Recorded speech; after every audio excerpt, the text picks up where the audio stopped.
All right, YouTube. This is the Forgotten Legion 30K. Welcome. I know we're running a little late as usual, but me and Mike are here. Mike, go ahead and say hello. What's going on, guys? Sorry we missed last week. It was a pretty crazy week last week, but we did get a lot done for Stiff 2, so you can't really blame us too much. Right. We do have a lot of things on our plate. We are still have our regular lives and stuff going on. Valentine's Day, big thing. I hope all y'all had a decent Valentine's Day with your significant other or by yourself, whichever, but still, hope it was swell. Um, Hope that they know you enough to buy you some sweet ass models. right? It's like the perfect Valentine's gift is to show up to some sweet resin or hell, plastic. hell yeah. Hell yeah. I didn't get shit for Valentine's Day. Do you celebrate Valentine's Day? Like, do you? Technically I don't. Me and my old lady have one of those things. It's like, okay, so here's my theory. Just a little off topic, but this is my whole Valentine's Day theory, right? So you can go out and get your old lady or your significant other something nice, flowers or candy or jewelry or whatever, lingerie if you're into that kind of thing, depending on how old you are or where you're at in your relationship, but here when you've been married as long as I have, this is and yes, ladies, I am married, so I'm sorry, but when you've been married as long as I have, you come to this dilemma where you can go out and spend a bunch of money, and then she's pissed at you for spending a whole bunch of money, and then your Valentine's is ruined but not only that, you're out a whole bunch of money too, right? So here's the thing, right? If you're gonna get if your old lady's gonna get pissed off at you anyway, the way I see it is like you can not spend a bunch of money. She's going to get pissed because you didn't buy her anything, and you can say, well, you said you didn't want anything. But so you're not out the cash, and she's going to get over it anyway. So you know uh don't listen to me because I'm full of shit. To be honest with you, I told a buddy of mine this advice, and he tried it, and yeah, well, things went bad in his house. Do not miss Valentine's Day if you can help it. But Josh ruining relationships like 2005. that's right. That's right. Don't listen to me. She'll love you more if you don't buy her shit. Women like that kind of thing, right? Piss on it because you never get the right size. Like, say you buy her some clothes, right? And the clothes are too small. Well, then she thinks she's a fat ass. But if the clothes are too big, then she thinks she's a fat ass. You see what I'm saying? So you can't win. There's no winning with women, Yeah, and you can't give them cash or gift certificates because it's impersonal, So if there's somebody out there that's figured it out, please let me know because I have no freaking clue. I think like Amazon wish listing has like completely changed the game. I don't know if anybody does that, but you just like leave stuff in your wish list. It's like, oh yeah, this is this is what I wish I had. Someday, I guess. Someday I'll get it. Yeah, right. Boom. Yeah. Okay. Shows up at your door. Shows up at your door. Yeah. It's like, yeah, I really thought about. Does Forge World have a wish list? Because just leave it open. Leave it open. Yeah. So, yeah. Here's another thing I never understood. Right? It's like, so what'd you get me for Valentine's Day? Well, what'd you get? Nothing. What did you get me? Oh, nothing. But I'm the asshole, right? Yeah. See, I don't know. Yeah, but that's just how it works. That's how it works. There should be like a dude's day. Not like Father's Day. Just a dude's day where dudes get shit. You know what I'm saying? It's like, oh, Valentine's Day is definitely a female-based holiday. You don't ever see women taking dudes out to eat. Is that my brother? Yeah, he's trying to log on right now. Yeah. Okay. Yeah. So we missed last week because we were doing the whole Valentine's Day stuff, and then pretty much all of this week has been working on Stiff 2. So everything everybody's been working, trying to get everything prepared and trying to get everything lined up for an event that's it's actually less than a month now. So it's coming up pretty fast. 3 weeks out from now. What's going on, Zach? There you are, bro. Looking good, man. He's trying so hard. Say something so we can hear you. Yeah, you can hear me. Oh, I can hear you. Oh, okay. Oh, You know you can hear the sweet, sultry sounds of that's listening to awesome. you. Oh yeah. Oh yeah, What's deeper up, and guys? deeper. Are we live? Yeah, Yeah. we're live. Yeah, Right we're on. Sorry, I'm late. Yeah. So we were talking about why we missed last week and basically Valentine's Day, and then we're us preparing for Stiff 2, and that's pretty much where we left off. So I mean, you really can't dwell too much on the past. So yeah. I mean, we're here now. You know, I mean, that's something, right? Um, there's a couple of guys to be trickling later on. You know, but right now you got me, Michael, and Zach bringing it to you. what else do you need, really though? That's right. That's right. Big The core. dog. Big The dogs. backbone. So, Michael, what are you working on there, man? I saw a couple models besides your workspace. Oh yeah. So I totally upgraded my workspace to a much more, I guess, cleaner environment. Here, I'll show you guys. Take off the. So we got like this whole cobalt desk with like the works, my sweet cup. Dude, I so dig the pegboard behind you, man. That's gotta come in handy. Yeah. Oh yeah, it's gonna come in handy. But yeah. So upgraded my workspace. Just kind of been a. I mean, just little models. I mean, my whole Adepticon list, it's done. All the models are painted for, and the only thing that's not done are the bases of them. So I have had like some time to just, I guess, paint the things that I want that I don't necessarily need, but the things that I want to be able to play in the future and take on my list. So I did get a Korax, and he's been, I mean, he's just waiting for his wings to get painted. Oh yeah, it looks so good. Oh yeah, So- focus. Oh, yeah, dude, that looks good. He's Heck on his yeah. way. My cat already broke his wing, so like luckily I ordered another Korax because I saw that one guy post up his Korax with like the busted wings and the heavy bolter. Heavy and all that. bolter. Yeah, so I'm gonna make the fucked up version of Korax where he's all jacked up and trying to get back home.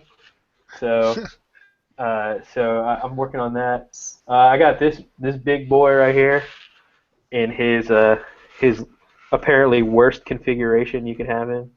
That's what I hear. That's the word on the street. So you know we can upgrade him if we need to. He's all magnetized and everything like that. So Sweet.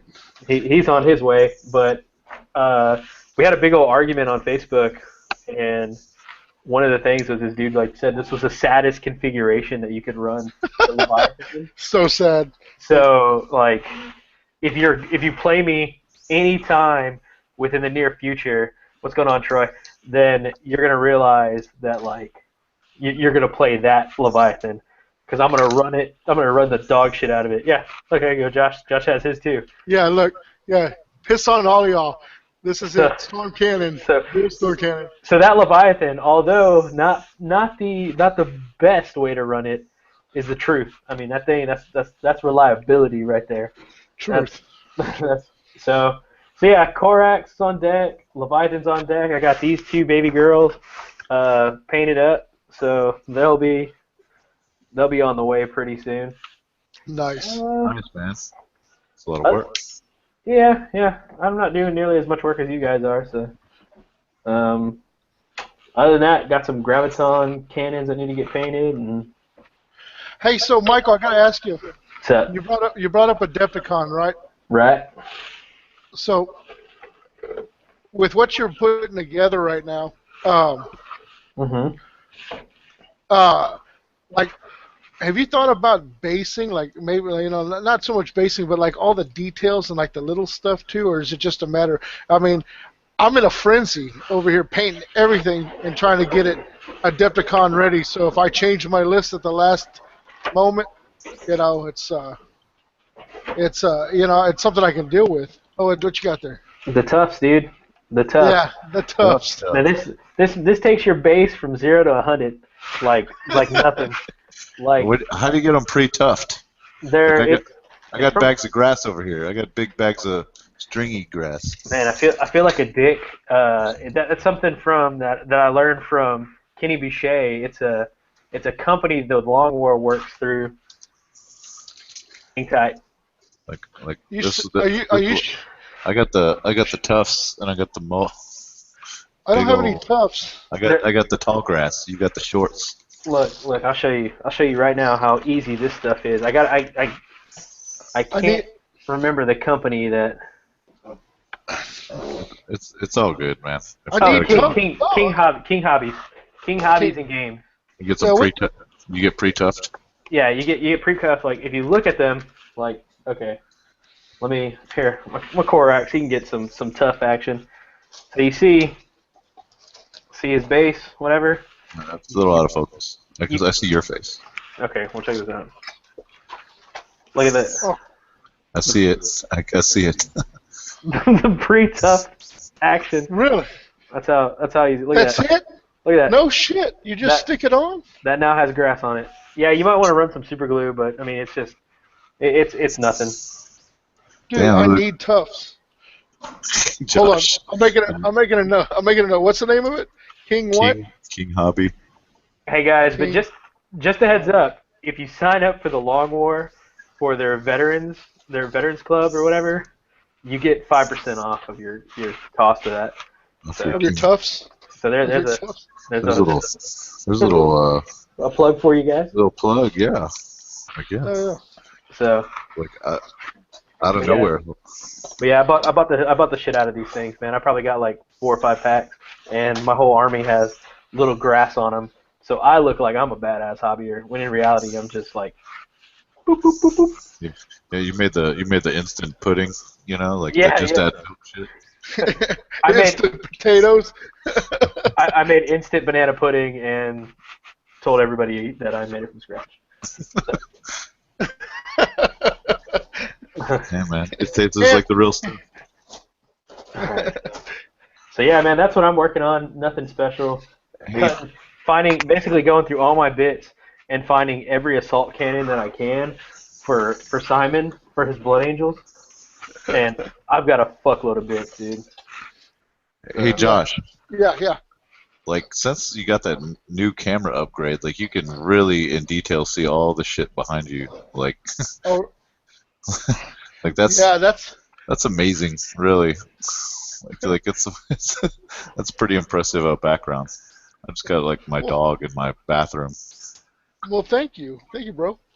Oh, my It's- wife. It's actually thank you, Michael. You know, he got me this camera, and it's doing a hell of an upgrade. You know, It was you just wait, man. There's fucking Bridges has some fucking mic headed his way. I'm just slowly upgrading y'all as I sit here. He needs it. So I'm going through the chat right now, and Colin popped in here and says your Leviathan is shit, Michael. It's All just right. shit. All right, Colin. Okay. Oh yeah, is that right? I'm telling yeah? you, man. I'm telling you, it's gonna get dirty. So what are you working on, bro? It makes sense though. I mean, that's a lot of shots, Sunder shots. Oh, Okay. it's insane. While we're like in the discussion of Leviathan and all that, so I saw this past weekend 2 games with a Leviathan. That was this weekend, right, Josh? Oh God, please. did you do? Oh no, please don't talk about my poor Leviathan. Hey guys, Last What's weekend. going on, Simon? how are y'all? Doing good. Hey man. Simon. So the Leviathan in both games, close combat monster version of Leviathan, died first turn.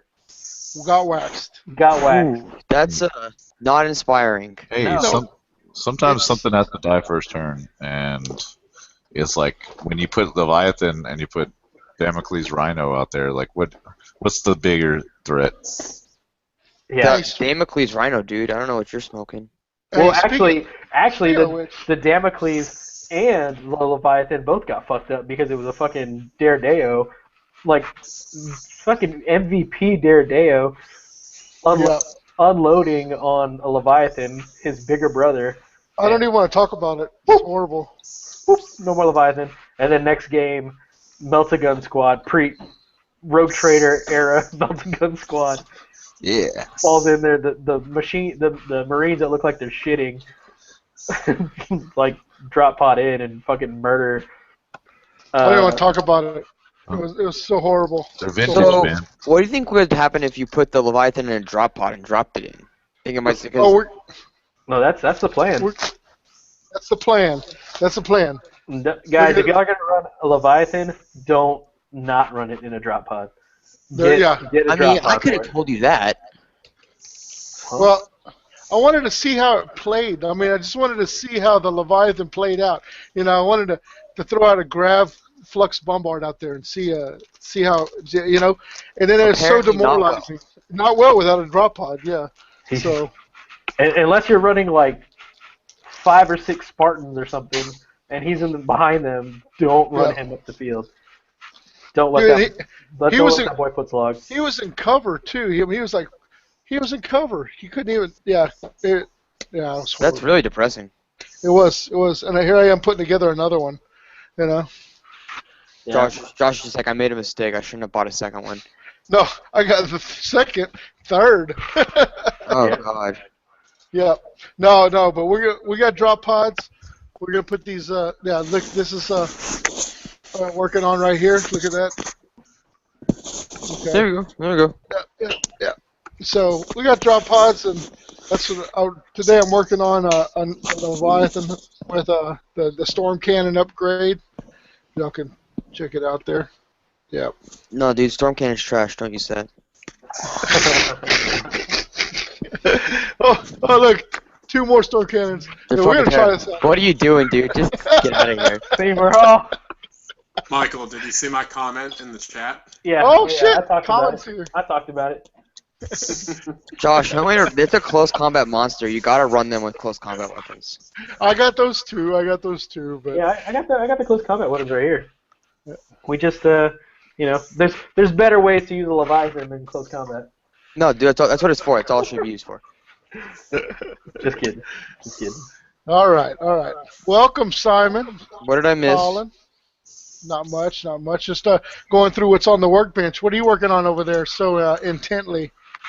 I am working on. I'm doing. I'm finishing. I'm like putting the finishing touches on my Blood Angels tactical squad. Nice. So that'll be nice. My first squad will be done. Well, that's yeah. This Blood Angels tactical squad, right? Dude, Simon, I'm going through all my bits and finding as many assault cannons as I can. You're the real MVP, Michael. I just want you to know that. Like, dude, I bought all these land speeders, and I'm not going to use their assault cannons, so. And then all my Storm Raven kits that I converted over to Storm Eagles. So. Yeah, I need to do right now I'm doing a Predator squadron with Sponson assault cannons and assault cannon turrets. It's gonna be great. I'm just looking forward to seeing your dreadnoughts like with their assault cannon titty. It's gonna be great, dude. Like I'm so glad I hadn't put any of the underslung weapons on my Daradeos yet.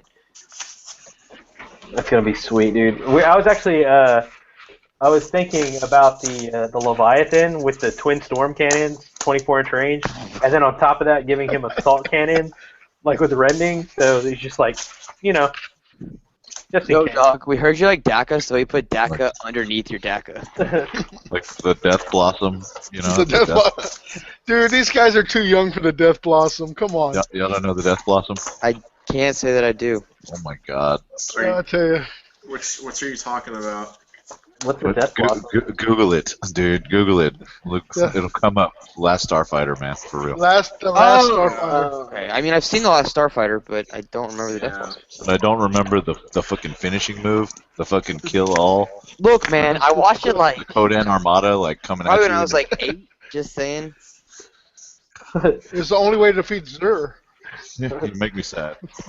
I tried It that. hurts my heart. I've had to go through elementary school since then, bro. I do my best, Zach, to just crush your spirit. It's consider it crushed. Good. Soul crushing. Colin, what are you working on, man? Right now I'm studying for my test that I have tomorrow. For Oh, it's thermodynamics 2. boring. It's That's boring as not- shit. We don't give a shit about that, dude. Come on, get out of here. Kick That's him. not 30K related. Kick him. I was working on these beers, you know. Yeah.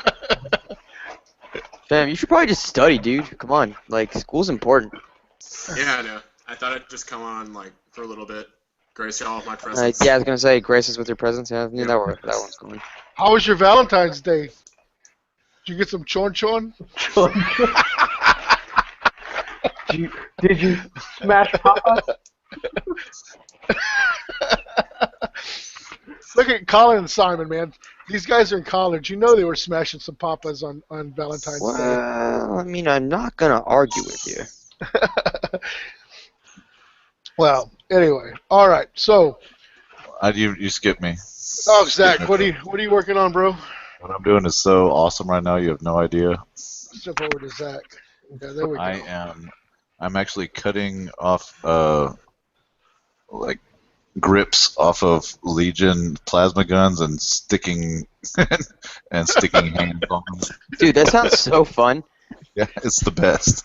I have to cut it. That sounds almost as fun as me literally just highlighting the edges of my guy's shoulder pads. I have to go through this Calf box set and cut the hands off of bolters and then stick them on plasma gun. It's the best. It's Dude, so you sound like you have the time of your life. Dude. Dude, where did you get those old school plasma guns, man? Did you get them off of off eBay. I got them off the you interweb. eBayed them? Interwebs. Right. I think some of those popped up on the 30K Facebook. They did sale indeed. site. What? Yeah. They did indeed, yeah. Yeah. What Did anyone pick those up? No. What I was? It What was was a it? set of plasma guns and I think maybe Melta or It was melted Oh guns. yeah, you're right. I got them coming out of my ass. And a combi weapon, too. I got the combi weapons from Forge World. Like, I had a... I got some coming as well. There's some badass combi weapons, to be fair. They look really cool. Yep. I got a whole squad full of them. Actually, I got Yeah, we know. 4 whole squads full of Tommy weapons. All right, so my turn. So I've been working on a project for Stiff 2 all week, and it's about complete, but I'm keeping it a secret. So we're not showing that thing off. But I did finish this bad boy. Ooh. Yeah, let me see. I'll put the screen on me here. That's not a bad boy, dude. That's a fat girl. That's a fat girl. Look at that. Iron Warriors. It's a fat bottom. Charybdis.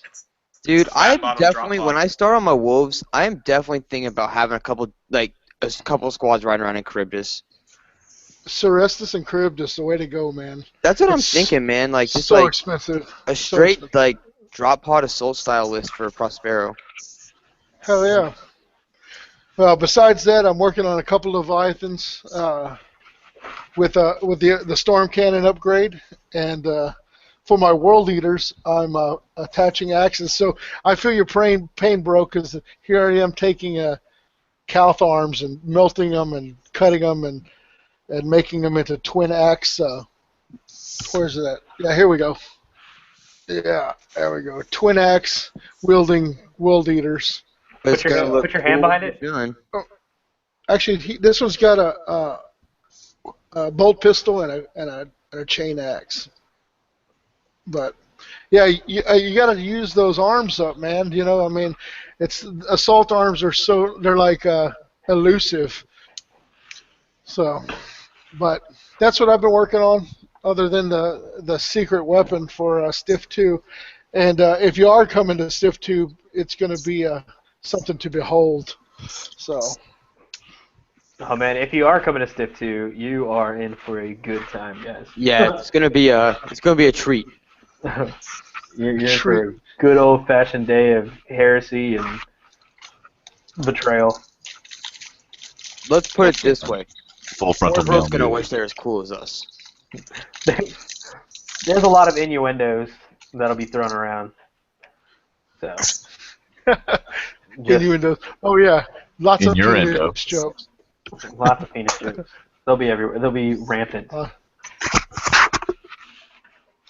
Yeah, so if you get offended by penis, All jokes, right. you probably shouldn't come.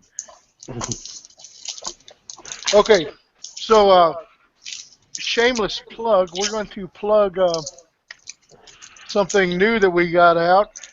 This is This was not on our list to talk about, but Michael brought it in right at the last minute here. Oh, sweet. We got some.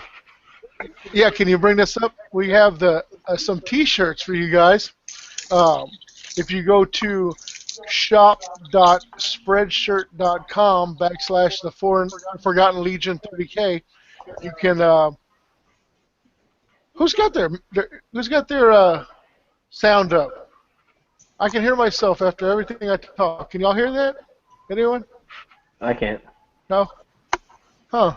Maybe it's just me. I can hear an I hope echo. I'm not. You can hear an echo? I can hear a little bit of an echo, yeah. Huh. Hold on. Is it me? No, it's not me. Okay. Anyway, if you go to shop.spreadshirt.com, Michael, will you link that in the chat? Hang tight. I'm going to actually pull up the...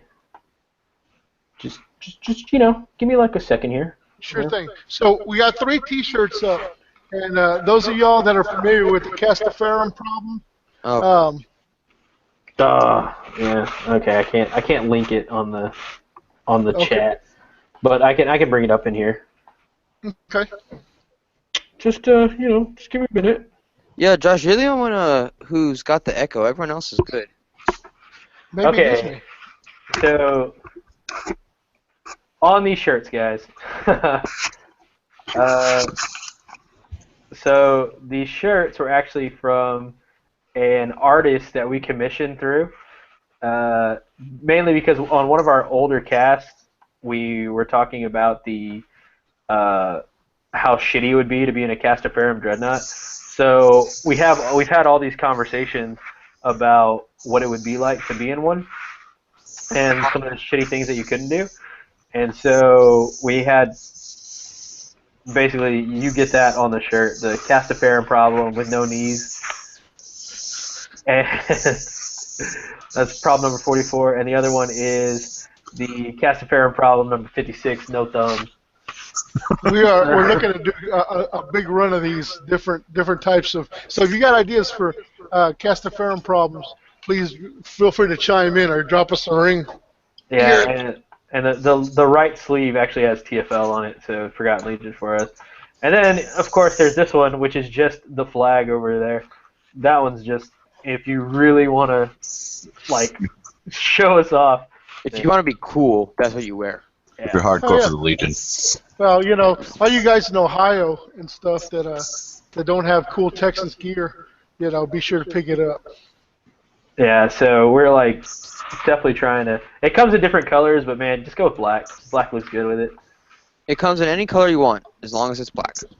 Yeah, so just something to look at, guys. If y'all want these shirts, the more that we talk about the the actual whole Castaferum versus Contemptor thing, the more ideas pop in our head, and so we actually have probably more shirts that we're going to be making of like a poor, shitty Castaferum Dreadnought versus Contemptor, and they'll probably get going. So if you want a shirt that's pretty funny, it's all there. Heck yeah. So yeah. So all right. There's cool. that plug. That's a plug. All right. Next thing we got on our plate is let's see. We got Stiff 2 updates. Which nothing really is changed for Stiff 2. We still have it coming up. It's March the 12th. No. Yeah, March the 12th. Here in Victoria, Texas. So make sure you come by. All our tickets are sold up, and registration is closed, but it should be a good time. We're going to have a lot of cool things going on, and we even got a shit guy. So if we do have people... It's a thing. It's a thing. You got to have a shit guy. When shit hits the fan, or someone literally takes a shit like in the middle of the hall, you need somebody to get in there and get that taken care of. So, shout out to Zeke, who's going to be our shit guy, and he's actually working for models. So, one of the ways to get into 30K is get out there and hustle. So hustle for them models. So, all right. Moving right along, we're going to go into Hot Heresy Nights coming up soon. Boy. Hot Heresy Nights. Zach, you want to tell us about Hot Heresy Nights? Yeah, basically, Hot Heresy Nights with Zach and Ryan. It's going to be a new segment that we're going to be busting out, and basically, it's going to be a resource for all things sexy, the sexy aspect of heresy, and basically just going through some basic units. If people want to be involved and don't know how something works, Ryan Bridges and I are going to break it down for you all sexy style and give you the lowdown on how things work. It's not going to be like a whack off kind of segment. It's going to be basic usage of best way to put something in your army. And if you have some questions on how some rules or something like that works, we're going to break it down for you in a nice, comfortable, sexy environment for you. Are y'all gonna be wearing smoking jackets and stuff? We just may, if anything at all. There. I'll loan you my Borat banana-colored cock sling. You guys know what the ladies like, so I'm gonna leave it up to you. It's not gonna be we're not skipping the foreplay here, man. We're taking it slow. All right. Balls deep, if nothing else, right? You can't call it Hot Heresy Nights and expect them to be overdressed. Yeah, I mean, yeah. They gotta. I mean, that's fair. I was just curious. I think we had already discussed if one ball isn't shown, then they failed. I don't know which ball it's going to be, but there better be at least one. Yeah. Yeah, wait for the ball to drop. I know my brother owns a pair of Daisy Duke shorts. It's going to be like a game in every episode, just like, where was the ball? Where was it? There was. Right there, he's adjusting his leg. You can see it. I'm going to do the basic instinct leg switch, in the robe. There it goes. It was a fully. It was a fully. Boom. R rating right there. Shorn. Fully shorn. That's horrible, man. No, it's going to be great. I keep my balls shorn. You got to keep them tight. That's so much work. How much of your day do you lose? It's like a one-time. It's like a once-a-week thing, right? Yeah, you got to at least once a week. I made for Simon. I bet Simon's like the hairless. He's like powder. He's like powder down there. You know how it is. You smooth down there, Simon? Every day of the week. This is getting real. This is getting real. Calm down, ladies. Calm down. All right. So next thing we got Michael with Radio Free Istvan. So yeah, guys. A lot of people have been kind of giving us feedback on the webcast, and they like it. I mean, you guys are obviously listening to it right now. And so there's a lot of people that are saying, hey, I like the webcast, but I can't play the webcast on YouTube while I'm working. I want to be able just to listen to it, or I want to be able to do this or that. And, so there's been like a lot of people requesting that we basically take the same content that we talk about in the webcast and talk about it in a podcast format, which is a lot more work for us, but we figured, fuck it, why not? Hey, we love you guys. Because we love you guys, we do. So me and Pretty, actually, supposedly this next Tuesday, in the next couple of days, we're going to record a new podcast called Radio Free Istvan, and basically it's going to be very similar to the stuff we're talking about now, except it's going to be more along the lines of your user questions that you submitted to us. So I don't know if you checked our Facebook page, the Forgotten Legion 30K Facebook page. If you haven't, you should, for starters. But we asked questions about what you wanted us to talk about, and there's a whole bunch of things. I think we're actually going to talk about one of them that came up today. So some of those topics that you had requested, we'll go ahead and talk about. If you have any suggestions at all for anything that you want us to talk about, just send them to us an email, theforgottenlegion30k@gmail.com, or you can call us anytime, leave us a voicemail at 814-2-TFL30K. So Radio Free Istvan is going to be coming next week. We'll probably have it uploaded by Friday as long as we get it recorded by Tuesday. I'll have it cut, sent out. Something new. So we actually have a few segments that we've been talking about and working on. So there is going to be a lot of things coming at one time, and we don't have a way to judge how much you like those things. So just be just brash with us. Let us know it's like, hey, this is stupid. Don't do this or anything like that. So like, Don't do. I sure hope you guys don't do that again. okay, guys. Stop that shit. So Stop that, many, Liam. too many So peanut weak. butter. I saw that dude Zach's balls like 4 times. I can't. The content is good. The content's great. The balls. It's like a train wreck. I can't stop looking at it. I used to watch this with my kids. Now what do? Now they have questions. All the questions. Why did Horus turn from the Emperor? What do I tell my kids that? So yeah, we got a lot of things coming in, and so we're gonna try and get those out. Just remember, guys, and we're definitely gonna promote the shit out of it for Stiff 2. When Stiff 2's here, we're gonna live stream a whole table game with commentators and everything. Originally, we were all gonna be in Stiff 2 and playing and having a good time, but we've got such a big turnout coming Got too big. that it pushed all of us out of the actual tournament itself, and so all of us will be TOing there. I'm still in. Don't worry, everyone. Oh yeah, you're still in. You got to be Warlord, I'm sure. Hey, I'm in there too. Deep, so Oh. deep. I don't know who said that. Don't worry, people. You'll get to play with some of your favorite Forgotten Legion personalities. It's okay. Yeah. So That's right.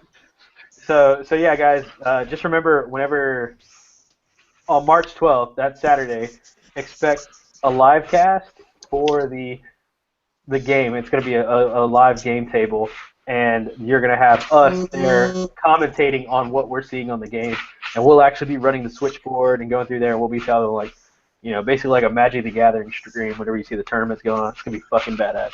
I'm totally we excited. look a lot better. Yeah, so you're going to actually get to judge how our other TFL members play and just see if they're just full of shit when they give you tactical advice. Yes. Awesome. Just kidding. Yeah. They're great players. You lose subscribers because they're like, oh, dude, I've been following that guy for that shit. He whacked off my list. Oh, shit. I'm going back to the way it was. All right. Cool. So tune into Radio Free Istvan. Tune into Hot Heresy Nights with Zach and Ryan. Let's move on into our next segment. All right, this is something I want to bring up, and I think this is one of those questions that a lot of us take for granted. It's a topic that a lot of us take for granted because, of course, most of us been playing Warhammer 30K, 40K fantasy for years. So we get a lot of people that are interested, but what exactly are some of the ways of going about getting into Warhammer 30K? 40K you can go into the store. They have content. They have books. They have rule books. They have miniatures. They paints. Everything that you could imagine. But how does one get into 30K? This right here is it's one of the hardest things to get across. Because you can't just go down to your corner store or even to one of your bigger cities like Houston or San Antonio and just walk into a store and say, yeah, give me 2 Spartans, give me a Dreadnought Drop Pod, and give me 4 tac squats. No, you can't do that. It's one of those things that I guess a lot of us take for granted because we know how to get the models, we know where to go, we hit the trade sites, we hit the Facebook pages, we hit stuff like that. We've got creepers on eBay, we've got creepers on Craigslist, and sometimes you can find them, sometimes you can't, and if you need that specific model, you have to order it from Forge World. But here's the thing. A lot of people, I have a problem. You can see behind me, I got like a major problem. I was talking to the guys earlier today, and I was like, man, I think I'm sick, man. Look at this. I'm buying models and units that I want to paint and that I'll never field, but there they are. I love it. I think that looks great. When I set my army out, I'm like, wow. So, and I kind of, I thought about, hey, let's take it down a notch and let's look at from the beginner or the novice or the person that's just getting into 30K. What do you tell them? In your towns, in your places, in your shops, and you whip out this beautifully painted Sons of Horus army or Iron Hands Army or whatever, and people come up and say, hey, man, that looks really cool. And you want to encourage gameplay, but you got to know where to send them or what direction to point them in so that they can actually appreciate. A lot of people don't know the lore, or they've never read the Horus Heresy books, or they haven't followed through the 40K universe. They just come in, they see you playing it, and you say, well, yeah, good, man, this is what's going on. But you have to put these people on a track to get into the hobby. So I mean, I want to send this question out to the guys. And we'll go down the list, but and probably the question will be answered in the first person because, of course, like I said, we take for granted a lot of the stuff that we need to get a game going. With new content coming out and whatnot. If you're not an avid 40K or 30K player, these are the questions that you got to be able to tell the people in your stores or the people that come watch that just kind of creep in and see you playing a game. So let's start off with Colin. Colin, give me one of the first purchases that someone should make when starting this game. Well, for Horus Heresy, I think the easiest way to get in this game, I mean, now at this point, is get the Betrayal at Calth set. Yeah, very good. Betrayal Calth. In the back box, BAC box, Betrayal at Calth, you get 30 tactical Marines. Yep. You get 5 Cataphracti Terminators. You get a Contemptor Dreadnought, 2 special characters. I mean, it's a great starting point. Usually retails for $150. If you shop around, you can get it cheaper. But Colin's right. The Betrayal of Calth set, for bang for your buck, you can start playing once you get your models assembled and painted. Michael, what about you? What would you point? Where would you point these people if someone came up to you and said, "Hey, what should I buy first?" Well, I mean, really, there's 2 trains of thought on this, and I guess it really depends on what your background of hobbying and modeling is. Here recently, we've seen some people come into the game that, like all of us, we were 40K players that transitioned over to 30K or Horus Heresy. And so we have people that, come up to us now and they say, hey, how can I play this game that y'all are playing? And it takes a little bit longer for us to explain, like, well, check this out. Like, this isn't the normal game that you can go pick up off the shelf and, get all the Marines you need or get everything like that. So I guess if you're asking, like, what it's going to take for somebody to get into the game, if you're asking about, like, 40K to 30K people, it's completely different than somebody that's brand fucking new to the game. So, so I guess Betrayal at Calth, yeah, that's going to be a big one. But you're also there's also things you're going to need to hobby itself, which, super glue. You're going to need clippers. You're going to need paint, primer. There's a lot of things that you're going to have to jump into. I guess one of the biggest things that you're probably going to be wanting to invest in is the Red Book, but I would say before you actually fully jumped into that, play with your Calth box for a little bit.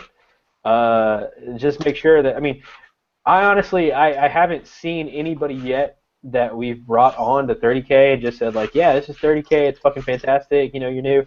I haven't seen anybody that's wanted to, like, take their 30K army and make it a 40K army. It's like, oh, I actually prefer the aliens and the 40K version. So, but I feel like we need to, like, you need to be able to give that person a chance. It's like, look, I know 30K is where it's at, but if you want to go back to, or if you want to go and take this army you just built out of 30K Marines and turn them into 40K Marines, you totally can.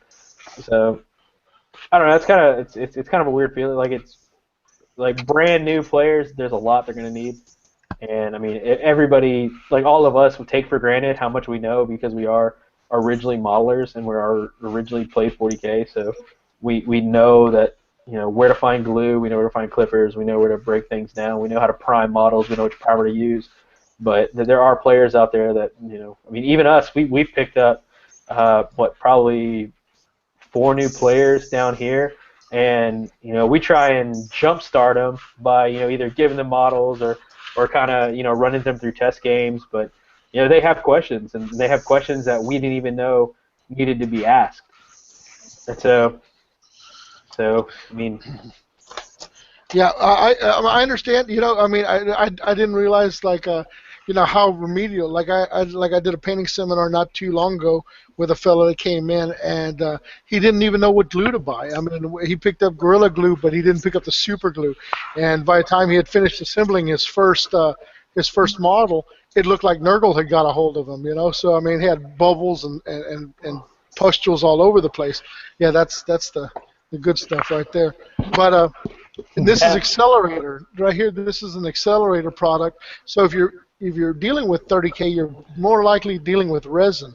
And this stuff, this InstaSet by Bob Smith Industries, you can find it on Amazon. You can find it at some of your local hobby shops. But this stuff is fantastic when dealing with resin. yeah, this is like honestly, I know there's 40K players out here that have never even seen this or understand what it is. But me and Sam, man, we discovered this stuff thanks to Mike Gupton back in the day over at Harris Collectibles. He showed us this truth right here. Oh, this is if you don't own this and you're a 40K player or a 30K player, then your whole world is about to change. Fuck. All right. Oh, on that note, have any Simon, What? You don't have any Insta-set? Nah, dude. Oh, I use the Gorilla Glue Super Glue, and literally, like, for me, it's like 2 seconds and it's glued. yeah, Like, but you imagine don't even know. together. You It's don't like even know. I'm pretty sure this gives you cancer, but I still use the fuck out of it. That's okay, dude. I'm all about that cancer life. I mean, Michael, you haven't burned your throat and eyes with using Tamiya paints yet, have you? I mean, that's a real hobbyist right there. All right, Simon. So tell me a bit about the Red Books. Right now, we're in a transition. I guess with the Weekender that came out last week. If you were going to encourage someone in the hobby right now, what would you tell them about the Red Books? I'd say the Red Books are a nice, convenient way to get all the rules. You get in all the rules. It's not nearly as heavy as toting around 4 or 5 black books, which for some armies you might have to do. And it's really just like it's a condensed version of the rules. That it's smaller, it's more portable, and it honestly has the most up-to-date information for the most part. So and that's a big plus right there. Hey, does anyone have the Red Books on hand? I mean, anybody have them around there with you? We can show these people what to grab. I was gonna say, Josh, interesting that you bring the Red Books. Personally, one of the things that I would recommend is someone to pick up the first 3 Horus Heresy novels from Black Library. Oh, fantastic! Because Yeah. That's how I got into the game. I literally didn't know anything about Warhammer. I saw Horus Rising at Barnes & Noble, started reading, and I thought it was really cool. And I didn't even know it was a game until I was probably on I don't know, the 10th book, and then I talked to some people Wow. at school. Yeah, like I just thought it was a really cool novel series. That's fantastic. Yeah, definitely. Oh wait, hold on. I always liked this whole like how I got into it thing. So you like randomly picked up Horus Rising off of Barnes and Noble? Yeah, I thought it looked cool, and I've been looking for it. You gotta laugh. I've been looking for Horus Rising for like 6 months because I didn't like as the time where I didn't shop online, so I could only buy stuff if I saw it in the stores, right? And so I thought the covers looked badass as shit, and I was like, well, I gotta read the first one. It's not gonna make sense, right? And so I remember for my turns, 16 maybe. I saw Horus Rising. I bought Horus Rising, False Gods, and Galaxy in Flames, all on the same day. And I bought them on a Friday, and I was done with them on a Sunday. Wow. And like after that, I was like hooked. So I went and bought Flight of the Eisenstein, and then Fulgrim, and like so I thought they were just characters. I thought it was just a big series. Like I didn't even know that it was like. And then Colin saw me reading them because his locker was next to mine, right, in football. And he asked me if I played and stuff, and I was like, no, I didn't know anything about it. So he was showing me the models and stuff, and then after that, I was kind of hooked. Did y'all hang out on school nights? Did y'all kid? Only kinda. Only sometimes. Were there showers? After No, football, dude. Every time. after football, getting the heresy on, and one hit the showers, and then heresy it up. No. Yeah, dude. But then the thing what happened there is I ended up diving in way farther than any of our friends did. I mean, you'd agree with that, wouldn't you, Colin? How far did you dive? Yeah, you dived pretty deep. I spent a lot more money a lot faster than everybody else did, Zach. Let's put it like that. He was hooked.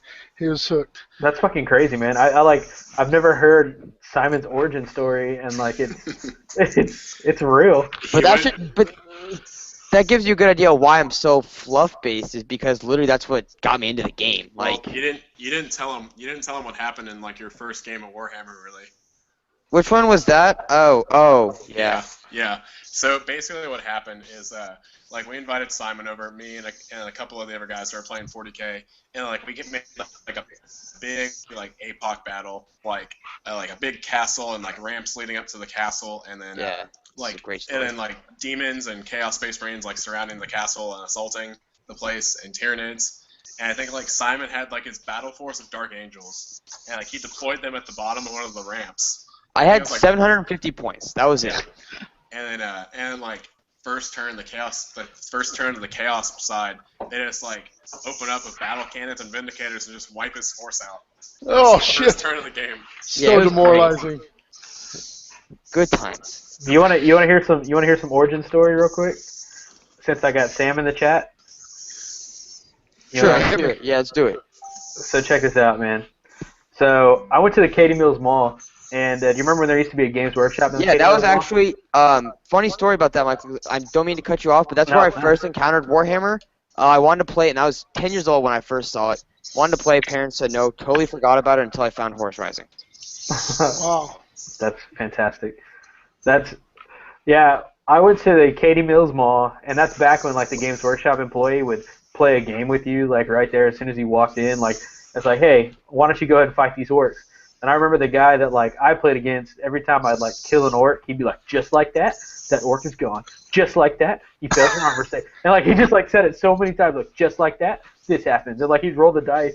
He's like, and just like that, you won the game. I was like, oh sweet. I didn't even. How do I do that? I don't know how to repeat that.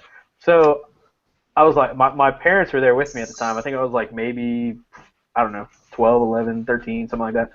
And I was like, wow, this is cool. My parents were like, what, you want to get in on this? I'm like, yeah. And they're like, okay, when we get home, we'll eBay these models because this is ridiculously priced for what you get. This is like what, 2-3 years ago? Yeah, this was a long time ago. So I go home and my mom buys me Ulrich the Slayer and a Space Wolf box set, right? And I get them and a Games Workshop How to Paint set. They came with like 5 Marines and like 5 different colors, like and not the pots, like the little baby things. Yeah. So so I get that in, and at the time I was like, yeah, fuck yeah, I don't really understand how this game works there at all. But she bought me the Space Wolf Codex. I don't know if you remember like 2nd or 3rd edition. I think it's like 2nd edition, maybe 3rd. Space Wolf Codex was separate, so like you needed the Space Marine Codex to use the. Yeah, that's how they get you. That's how they get. So I had a Space Wolf Codex, which had Ulrich's rules and like Grey Hunter's rules and like all that stuff, but I didn't understand what Ulrich was or like what the Grey Hunters were. So I also didn't know. Like I just assumed that you just paint them whatever the color you want. So I painted them all red. So I had like these Blood Angels Space Wolves, and I had no. I called them Space Wolves, whatever. So I go to my buddy Sam's house, and he's like all about like at the time Sam was. I mean, he had already played D&D and all that, so he knew about dice games, but it wasn't quite the Warhammer player yet. So I go over there, and we don't have a rule book. We don't have a Space Marine Codex. All we have is a fucking the Space Wolf like mini decks for Space Wolf only characters and stuff like that. And we don't know what their stats line mean, so we just kind of guess how they would work and like guess how a dice roll should work against them. So my buddy Sam, since we really didn't have jobs at the time or we didn't have anything like that, he actually went on his computer and wrote his own rules for Warhammer and like how to play it. And so like we had this like makeshift game, and like basically it was like taking what little rules I had learned from this like mini game that I had played at the Games Workshop and like trying to apply it towards models that I had. And all we knew that like Ulrich the Slayer was a badass, so we just kind of just assumed that whatever he rolled was badass. So like that's like really what like started it off with. And then so I went from Space Wolves, and I was like, okay, well this is kind of cool. and then we just went full fantasy after that. And then we met Zach while we were playing fantasy. Yeah, meeting The Zach Shieldbreaker. will change your whole outlook on 40K. It'll make you a true hero. Yeah. So that was the origin of how I started playing Warhammer with made up fucking rules. So like whenever somebody tells you to go buy the red book, that's what I think about. It's like, nah, dog. Make up your own rules. just Just play. Just play with your own shit. That was actually pretty crazy when you were telling me that story about the shield breakers, and that was y'all or whatever. Like that brought it all. Like I remember that, but I didn't. It didn't snap to that was you, or whatever. When I went to that garage or whatever, and our plan was like some weird terrain and like towel, like devilfish and everything was all painted weird and stuff like that. It was crazy.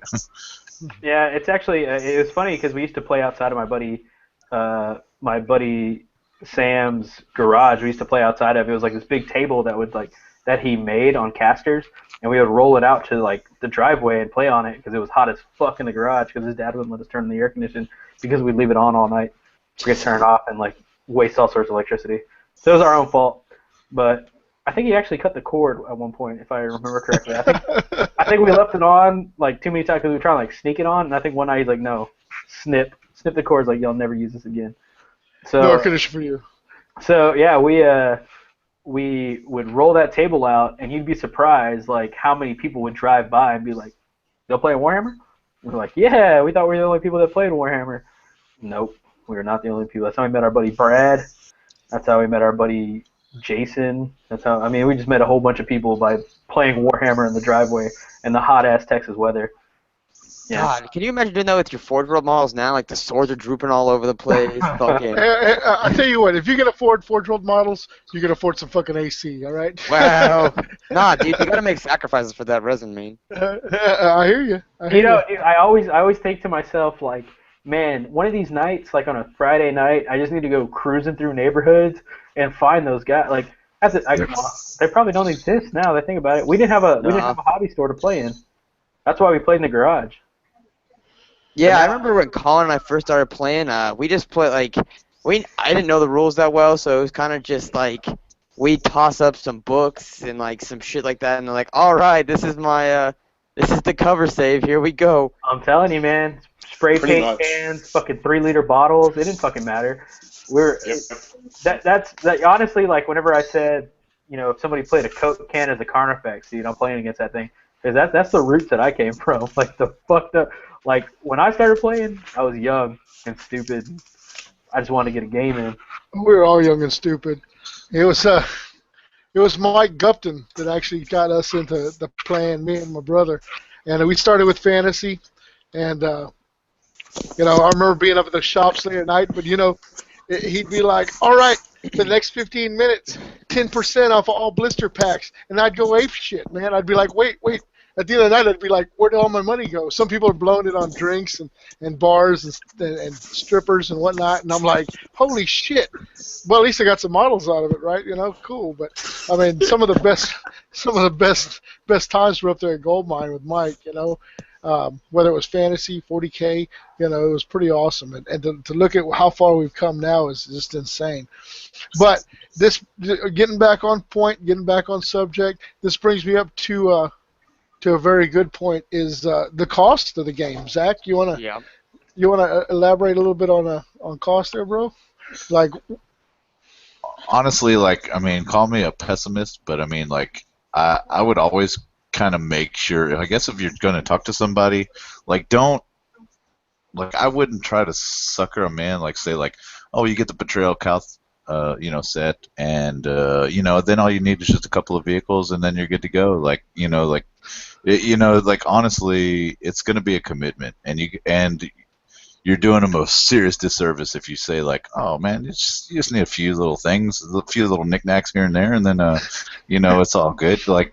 Because before you know it, then they're going to be like, you never told me. You never told me. Yeah, the kids aren't eating. You're going through a divorce and shit, and what happened to that guy, man? He used to have his shit together, and the resin got him. He got the fever, and so honestly, you got to prepare somebody as best as you can for what they need. I mean, yeah, you can play you can play with a Betrayal Count box and I don't know a couple of rhinos or something like that, but you're gonna always want you're always gonna want more. Something's gonna come out and you're gonna be like, oh, that's sexy. I need that. I need that bad. I gotta have it. Or you're gonna get beat and you're gonna wonder why. So you start buying extra shit. And Well, it is and interesting. Did you just look behind you to see if your wife was listening? she's not listening.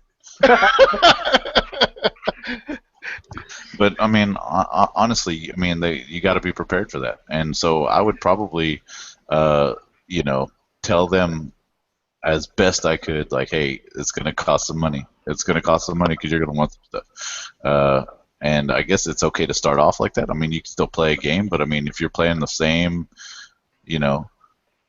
same 30 dudes and 5, cataphracti Marines or whatever, you're gonna get spanked by somebody that's put the money in. So I mean, yeah, it's quite a bit. So I mean, everything that I'm gonna say is kind of gonna be sounding discouraging, but I mean, I'm a realist, Truth. Truth. Yeah, Well, I'm throwing down truth, man. I'm giving you pearls here.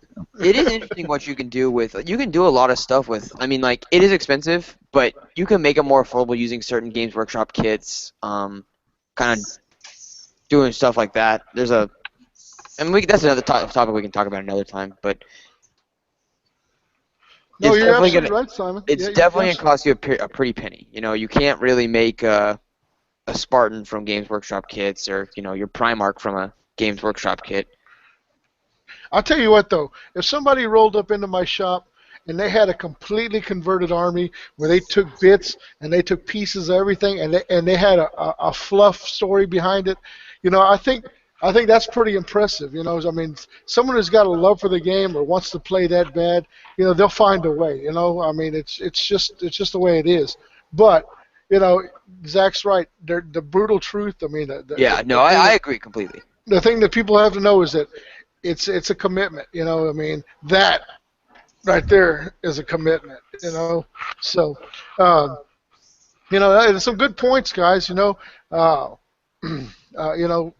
Yeah, I think Simon's got it down pat with the lore. Nothing sucks you into the game like the lore.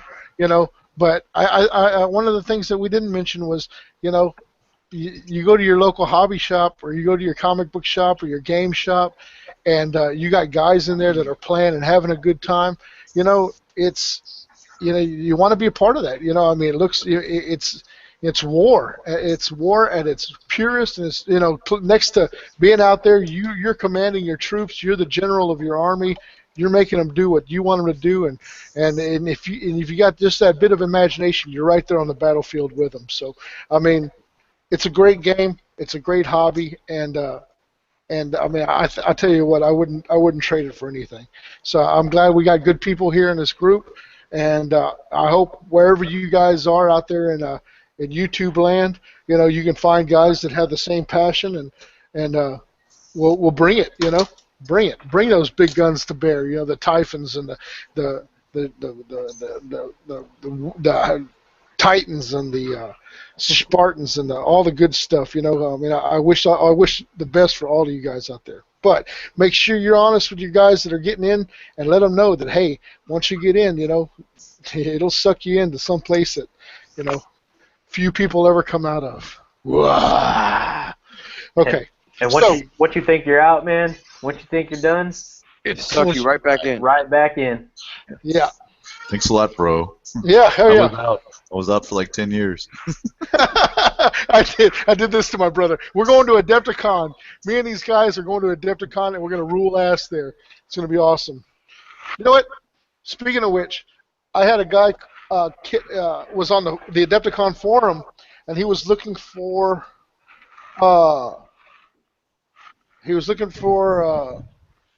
Like another man. heads. No, not.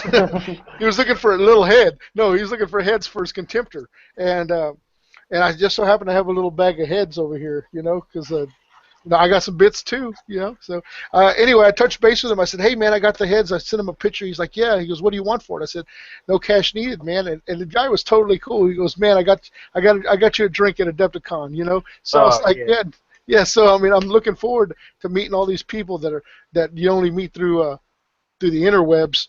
But yeah, good people and shit. If I have a part that you need, please put it out there because I might be able to help you out. Hey, Josh, I need a Spartan. Do you think you can do that for me? You know what? I got one right here. You can have this Spartan, Simon.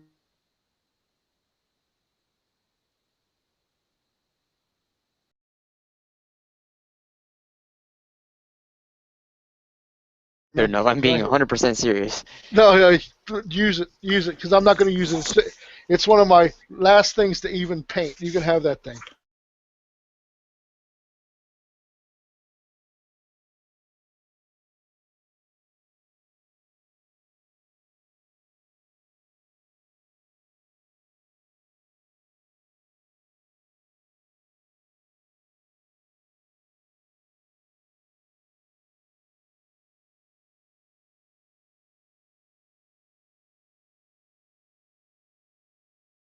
All right, man. She's got to Thank be. you. Let's do this whack off segment first, and then we'll do a games played.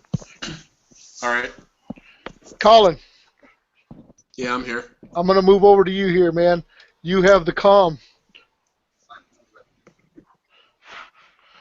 Good start. Okay. No, the sound cut out for a second. I couldn't hear you. No. Okay, so we're going to whack off with Colin. Colin's going to be whacking off some predators today. So commence to whacking, Colin. So yeah, predators today is the focus, specifically the Blood Angel variety. So a lot of Oh y'all boy, been, here we go. a lot of y'all are excited about the Blood Angels coming out, and one of their things is that they can get assault cannons pretty much on like anything in the army. And looking over the Predators rules, looks like it actually allows you to get a lot of assault cannons on a Predator. Basically, the way the Blood Angels work, any Blood Angel model, including vehicles, can exchange heavy flamers Oh god, we're losing him. Sounds like he's having a stroke. for a, Oh, hold on. What's up? Colin, Yeah. you're going Robotech on us, man. Oh, okay. You're in VR troopers, bro. Nope, you're still dead. We lost him. You're dead, son. So He's many gone. people count on you for this whack off segment, Colin, and you're just letting them down. You're My just bad. blowing. Y'all Okay. can't hear me? We can hear you now. You're back. Okay. All right. So basically, the Predators, they can take a bunch of heavy flamers on them. So you give them side spawns on heavy flamers, and they can also take a pencil-mounted heavy flamer. And then for each of those heavy flamers, you pay another 5 points, and you get assault cannons instead. So that's 3 assault cannons on your vehicle. And then Predators specifically can also exchange out their Predator cannon for a twin-linked assault cannon. So for about 120 points, you can get 3 assault cannons and 1 twin-linked one. Holy crap. Yo, dog, we heard you like assault cannons, so we put assault cannons on top of your assault cannons. So you take 3 in a squadron, and then now for 360 points, you've got 3 AB-13 vehicles, putting out 48 Strength 6 AP-4 shots, 12 of which are twin-linked. Coming to a table near you, thanks Yep. to me. Yeah. Watch out for Simon. Yeah. So, and even then, your Blood Angel heavy support squads that you kitted them out with heavy flamers, you can also make them into assault cannons. So remember way back when Forge World put out those rotor cannons, and like everyone thought like, oh, these are so cool, and then, like you see the rules for them finally, and you're like, wait, why would I ever take these? Guess what? This is what they're useful for. Use those rotor cannons as assault cannons. It was a long con all along. That's what their real use is for. So, okay, so I was going to ask you, do you have to like find the old ball predator, like a turret, the Mark I ball predator back in the day with the round turret, or what can you use? But you just answered it with the rotor cannons. I was like, where are you going to find all these assault cannons? Yeah, yeah. The rotor cannons. Well, I know for my army, I will be probably the new ball predator kit comes with kind of an up armored front that's kind of reminiscent of the Demos pattern. And then the Mars pattern was in use during the Heresy, so there's really no reason not to use the Blood Angels ball predator. Pattern, yeah. And that's what I'm planning on doing. It's a smart thing to do, honestly. Just buy Nasty. like 2 or 3 rotor cannon sets and you're good to go. Machinator Okay. actually has a kit that's pretty dope that I saw today. That too. That is also true. I don't know if you want to check, and it's cheap as shit too. Hold on, I'll show you guys right now.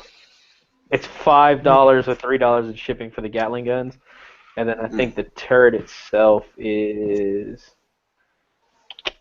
$12. But so it's a $15 for the turret, but it's totally worth the investment if you're gonna go for a badass 30K look. I'll share it right now. Mm-hmm.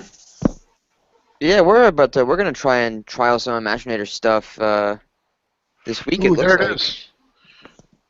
That's a hell of a turret, man. That looks good. Look at Oh, those! it's awesome. Look at those cannons. What is it? 6.4s? They're 6.4s, right, Colin? Yeah, Ooh, 6.4. that is actually really pretty looking. Holy shit. Yeah. So that's like that really gives the old look, and then definitely Yeah, it gives does. That is pretty. Huh. Mm-hmm.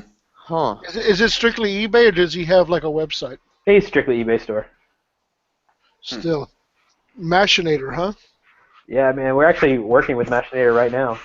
Yep. Nice. Get some segments up, but we'll talk about that when we actually everything goes That's through. for another day. When we seal the deal. Yep. Well, sweet. Well, tell me, Colin. Like I have 4 predators, right? I got 4 predators back there, and of course you can't take the las cannon in 30K. Is that correct? I don't think it's an option. It is not. Yeah, not for the main cannon. No, you can take last cannon sponsons, but Las not cannon sponsons. main turret. Right? Because I mean, I guess the Annihilator. What was that? The Annihilator pattern predator that's was like The Annihilator. That's the plasma cannon one. Yeah. No, the Annihilator's the last one. Executioners. Oh yeah, the Last executioner. Yeah. The Yeah. Annihilator's The Annihilator- cannon one. And then Right. Destructor is Autocannon. Yeah. Destructor was Autocannon. Yeah. Yeah. What would you, if you were any other legion? Like I mean, I once played with some conversion beamers, with no sponsons because Yeah. you put them in the back and like shoot them across the board, or But I found that the plasma cannons or the plasma blasters are pretty nasty. So I mean, go ahead. I would. Tell me. Yeah. I agree with you. I would, especially if you're gonna play on like a city fight board, I would definitely like take the plasma cannon ones, or even try out the Magna Melta cannons. Like that one seems like fun to use too. Yeah, the Honestly, I think a good loadout is the base Predator cannon with just heavy bolter sponson. You're putting out a lot of shots. I mean, you're getting 4 strength 7 AP4 shots from the cannon, and then you're getting 6 strength 5 AP4 shots from the heavy bolters. I mean, that's a lot of firepower right there, honestly. And if you want like to go longer range, then I would take that loadout. Like with the assault cannon loadout, you're gonna be a little closer, but I mean like you're gonna be mowing down infantry. And what's your base price? 75 points for a Predator with a auto. Man, that's a hell of a unit. And if you just take the heavy bolter sponsons, it's 95 points for like 11 really good anti-infantry shots. So for under 100 points, you can kit out a Predator. Mm-hmm. Now you're limited to 1 squadron of Predators, right? Is that correct? No. Really? They are not like artillery squadrons. Yep. You can take 9 Predators in a list if you want to. Yep. Fantastic, because I have 4 of them, and I was like, shit, what am I gonna do with 4 Predators? But at under 100 points apiece, I can afford to put them in there, as opposed to put them in 2 squads of 2. 2 squads of 2. Yep. So then you're able to distribute your fire better. Okay. Zach. Yes. You got a loud baby over there. Bebe. All right, cool. So there you have it, the whack-off Predator. You have under 100 points. You have an anti-infantry, and then if you happen to take Blood Angels, the assault cannons are 25 points. Shenanigans. Yeah, shenanigans. How long do you think before they nerf that? I don't think they will, honestly. I don't think they will. And then, honestly, another cool thing I've thought about is the Contemptors with even in palm assault cannons as well as like underslung assault cannons on their arms. because they can Jeez. take heavy flamers on their in their fists, and so at every 5 points you can make them into assault cannons. So you can have a dual close combat contemptor of 2 assault cannons. Holy crap! So you turned your mortis your close combat into a mortis pattern dreadnought with just an upgrade. That's nasty. Yeah, it's pretty brutal. Sweet.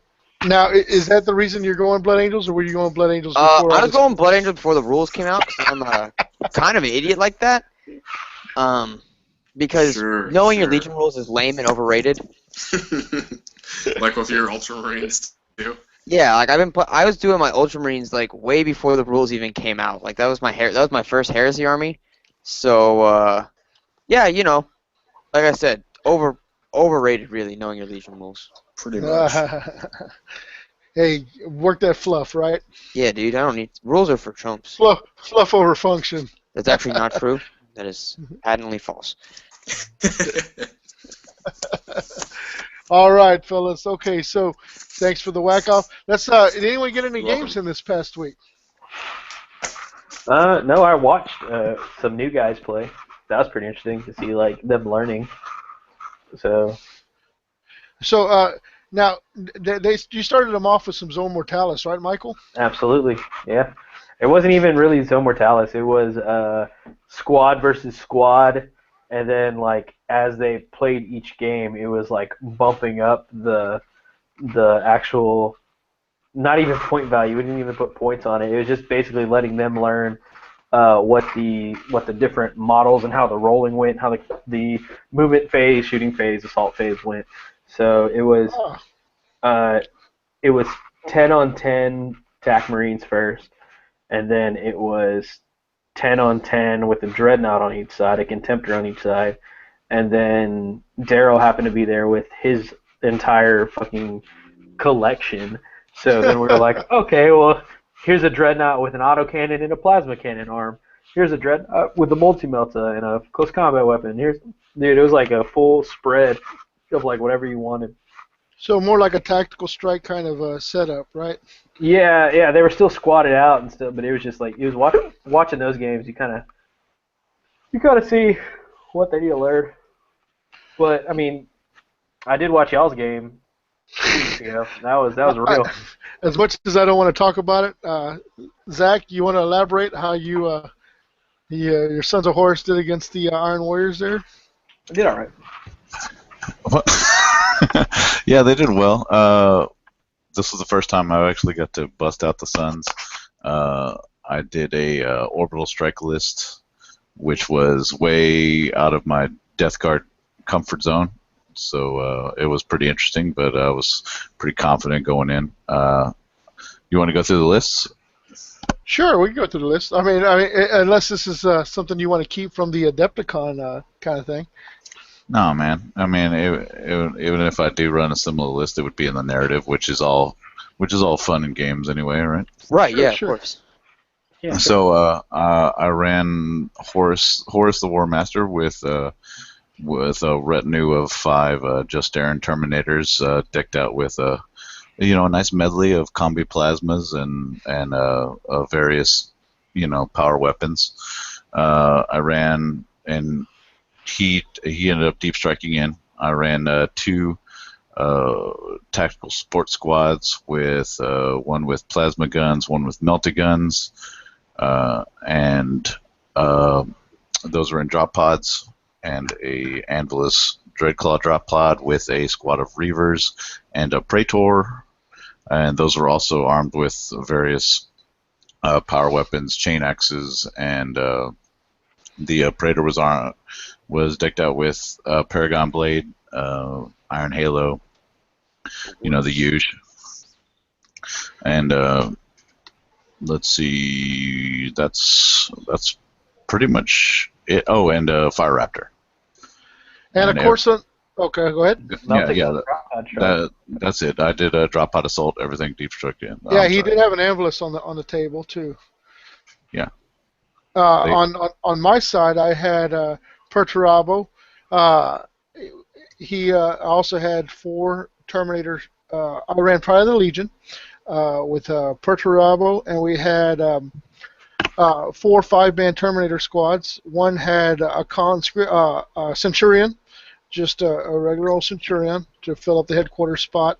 And then instead of taking my 5th Terminator squad, I opted to take a Leviathan just because I wanted to see how it played.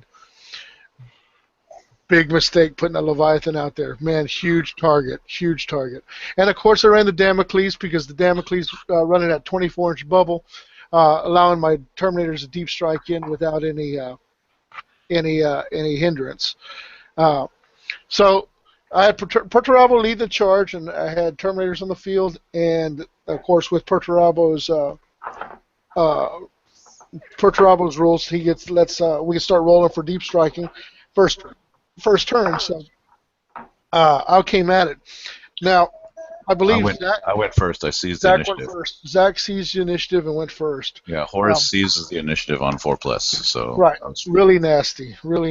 Yeah. Yeah, so I basically brought in my Melta squad and my Anvilus Dreadclaw with the Reavers and Praetor inside. And the Melta squad commenced to drop next to the Leviathan Dreadnought and melt him down. Waxed his ass. Oh, it was horrible. Which, looking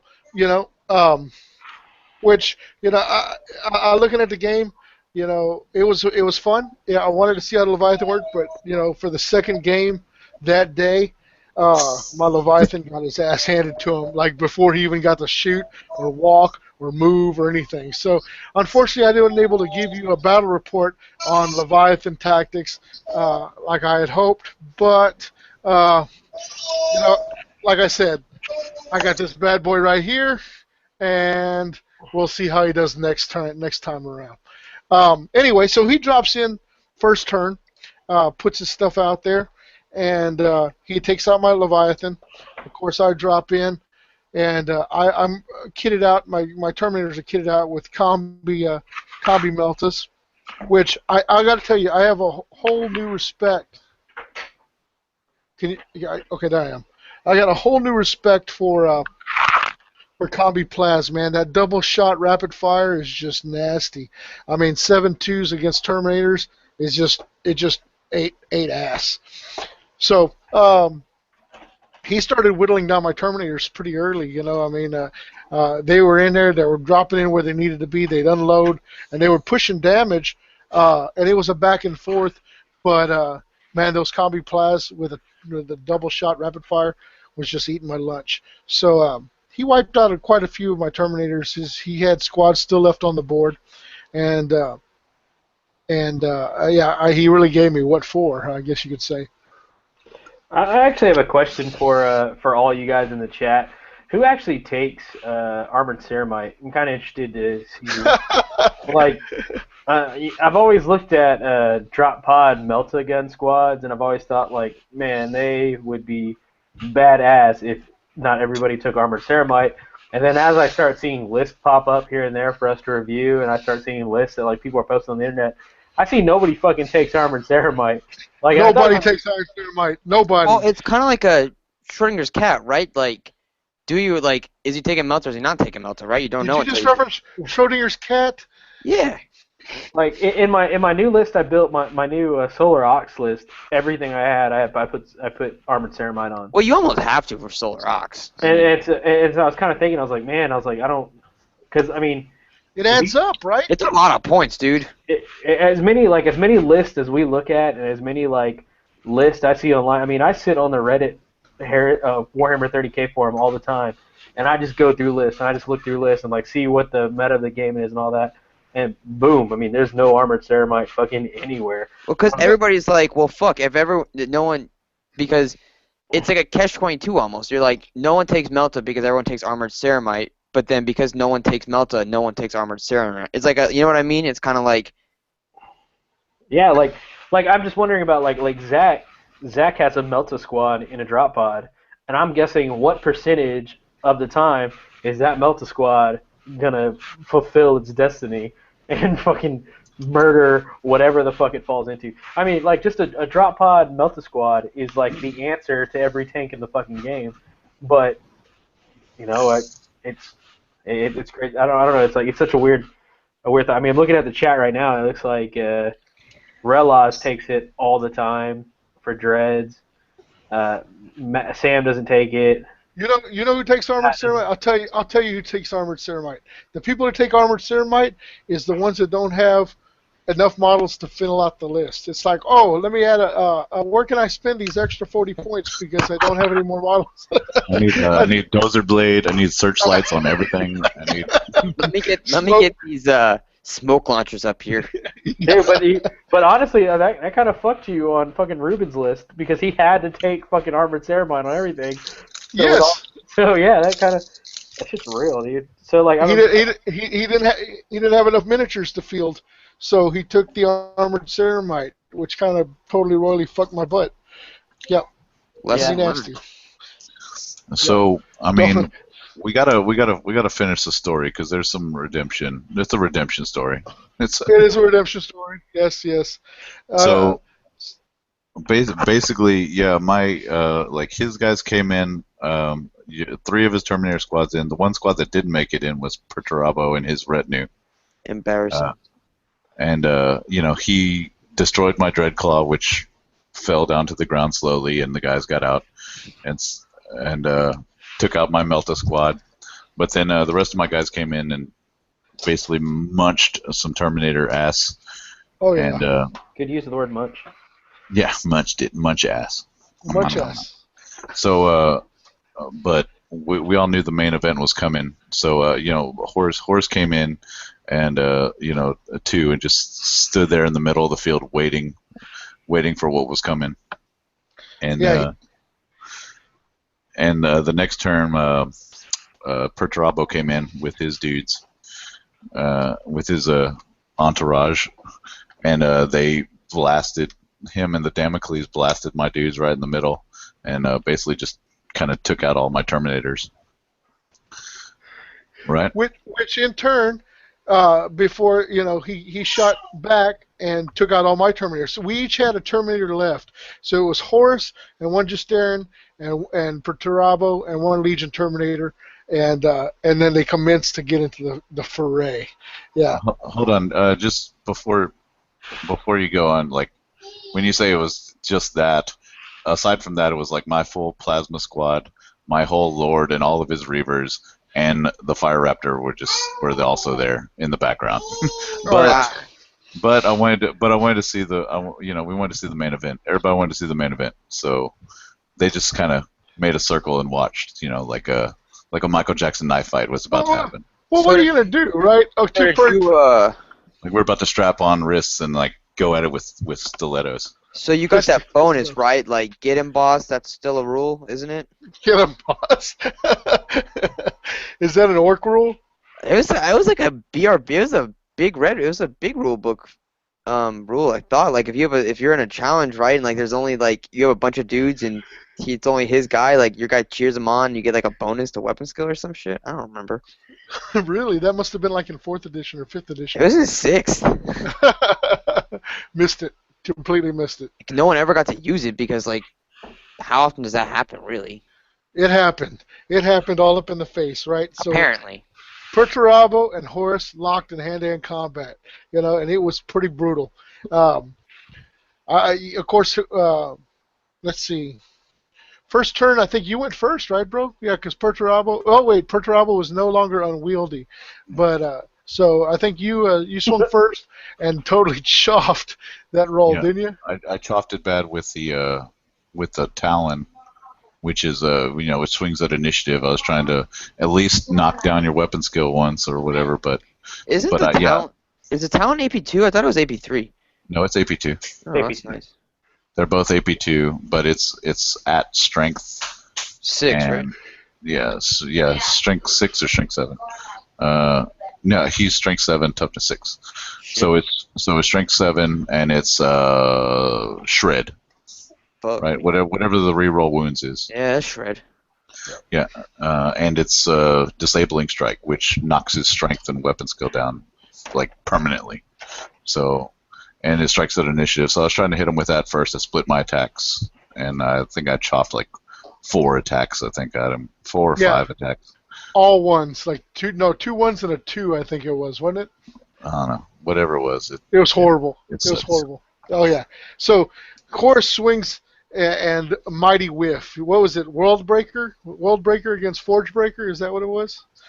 Yeah, I got World Breaker, but I don't go with that yet. You go at it at your initiative. That's right. That's right. So I swing Forge Breaker at him, and right off the bat, I concuss him and I blind him, like just all nasty and ugly. Bam! In the face. Hammer to the face. So Perturabo's on the right foot. And Horus is already sitting on 2 wounds because he had tanked a couple of wounds earlier on in the game. So Horus is sitting at 2 wounds. Perturabo pushes another wound on him. It's pretty ugly. I think the combat goes on, and Horus fails his. What is it that he has that negates all? He's got serpent scales. Serpent scales. That's it. That's it. Yeah. He fails the blind one. For starters, he fails the blind test, and then he fails. Basically, what had to happen was I had to fail a 3+ invul save, and then I had to fail a 3+ serpent scale save, and then I had to roll a 6 over my initiative to be blind. So I had to get under a 3, and then roll a 6, and that's what happened. Oh yeah, it gets worse. Hold on. So I'm blind. So now I'm initiative 1 and weapon skill 1, I think. Right? Yes. Initiative 1, weapon skill 1. So I guess the next round of combat, he hits back at me. Perturabo pushes another wound. He doesn't get either one. Nothing goes through that turn, does it, bro? Or was it? Did I blind him again? I did blind him again. You blinded him. You blinded him round 3. Round 3, yeah. Round of combat. Well, the Logos, of course, Horus tries to do the same, but the Logos negates all blind and concussive effects. So Perturabo has definitely got the superior armor in this combat. So, of course, Perturabo built it. I think somebody else built the Horus's armor or some shit like that. So, and for the sake of fluff, Perturabo definitely had the better armor. But refresh my memory, bro. Take the story, because I'm kind of coming at a loss. I know I don't want to spoil it, but go ahead. Well, my son's awake. I'm trying to toggle the mute button, but basically, I get blinded and wounded. I'm down to I'm up to You don't remember the story at all? I don't remember. All I remember is just Perturabo spanking that ass. Yeah, that's what I remember, because that's what we got to hear about in the chat. What else do we need to know, though? Guys, guess what happened? Well, you just have to know. You have to know that there was still 90% of my army just watching. Well, who's going to be like, I got you, boss. It's cool. Let me get in there. No, it's not going to happen. Michael, is that what I think that is? Do you think Horus was sitting on your desk? Huh? Is that Korak sitting on your desk? Yeah. How exciting. We talked about it earlier.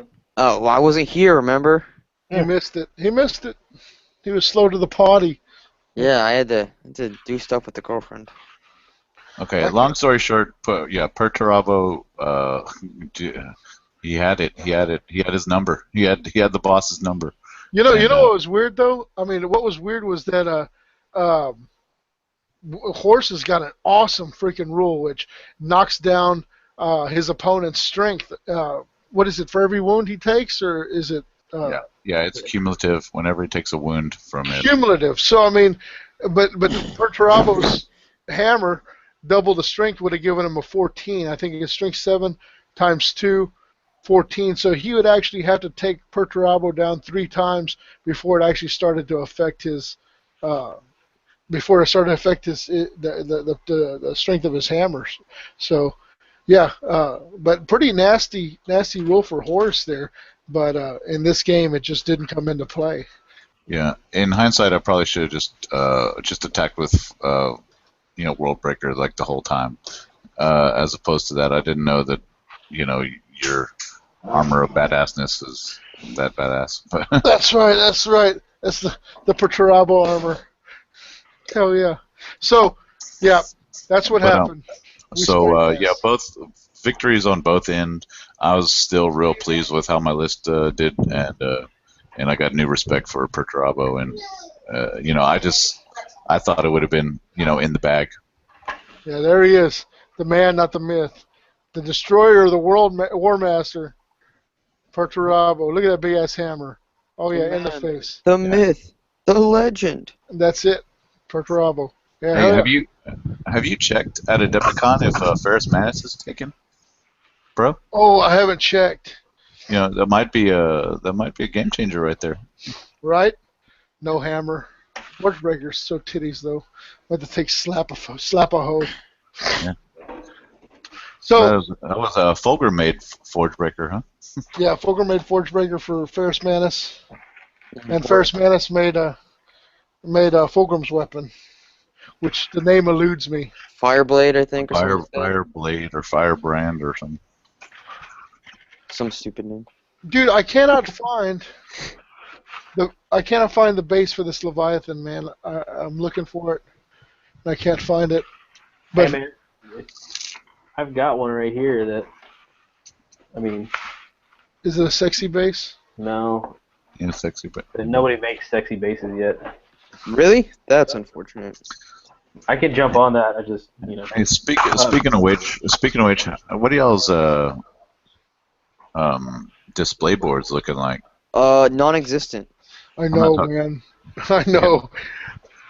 I don't want to talk about it either. I'm in the development phase. I like to think I'm in the development phase of I picked up this distressed like serving tray today for like $10 on OfferUp with handles. So You can offer it. Let It Go, the Let It Go website.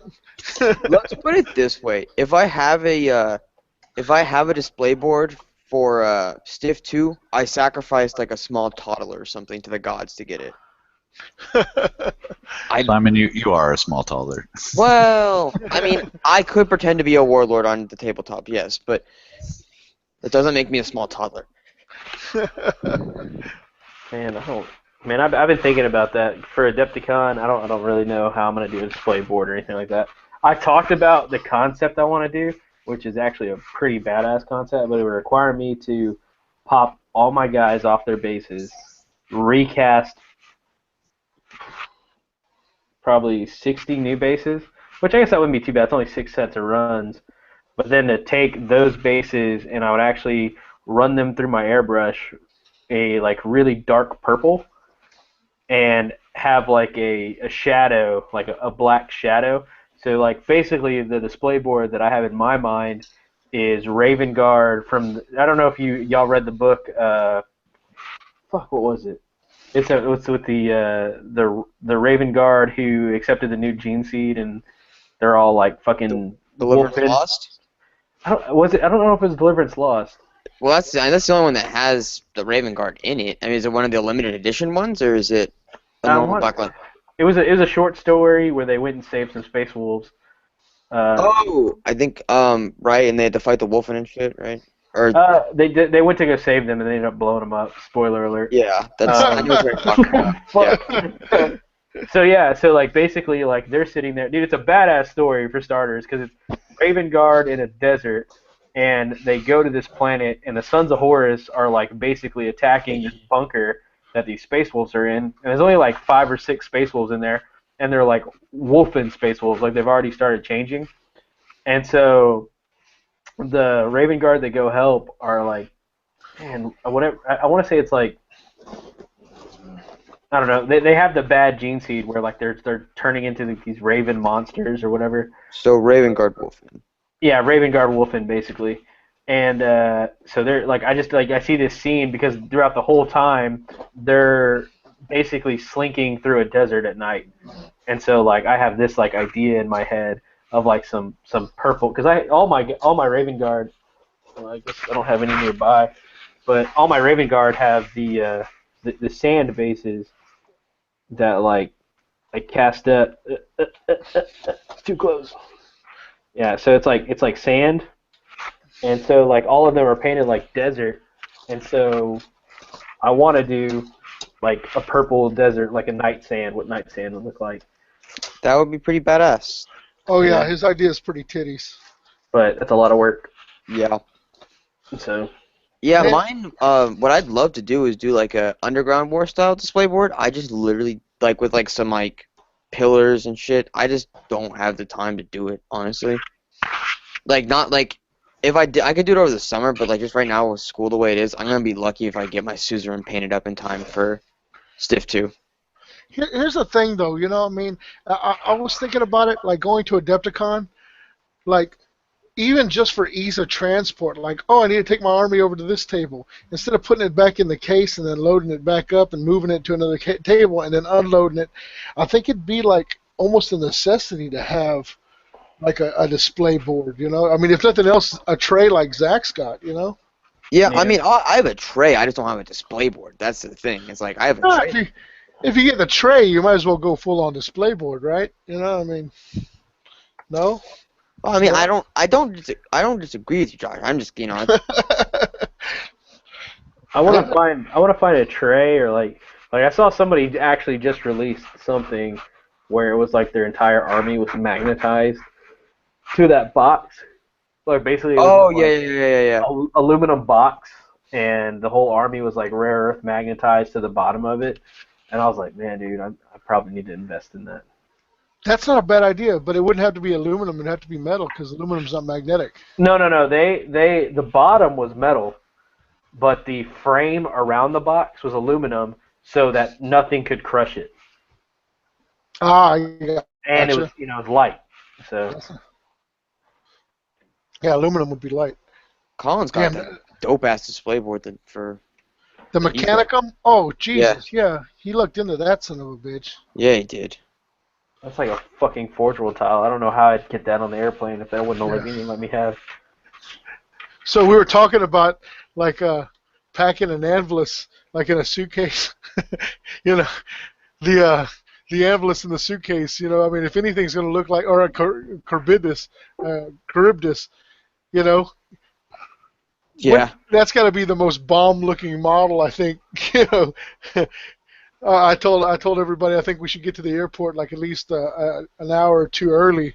That way, the full body cavity searches. I mean, we can like fully enjoy them. What is this? What is this? What is this? It's Like- not what it looks like, I swear. Yeah, I swear it's a model. It's not a bomb. It's not a bomb.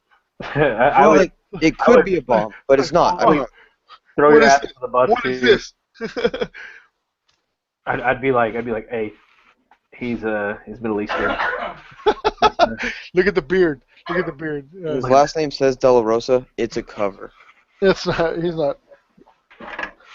What did I do with the damn base? Sorry, Shit. don't worry about it, dude. You don't need it. Bases are lame, dude. Bases are for chumps. Play baseless. That's the only way to do it. Go That's the baseless. future. That's Yeah, the do future. you guys not do that with your jet bikes? So that, they don't have a footprint, you just lay them down? Yeah. I don't know. I gotta glue him down to something so I can wash him. Yeah. So I use a lot. So I use a lot of washes, right? Like I mean, it's like a staple with what I do. Like I like that dirty, grungy look. I mean, I think Bridges just found Agrax Earthshade, which is like the most hideous wash I think I use. I wash everything in Agrax. All right, I think we're just rambling, but let's see. Do we have anything else? Let's see. Jake just joined the call. What up, y'all? Shit, look at Jake. All right, another TFL member here, Jake, who's playing the Warhounds. I love it. Hey, Yes, sir. Jake, show us a couple of your models, man. Hold on a second. This paint job is titties. I love it. I love it. This color scheme. Oh. The disco lighting effect is yeah. Yeah, you want to see some dick? I'm just kidding. Yes, Yeah, the it's Warhounds. color. That metallic blue is just the shit. It's cool. Yeah, I fucking love that blue.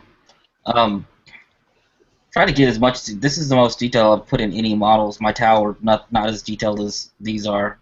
at all. with their talent, they suck.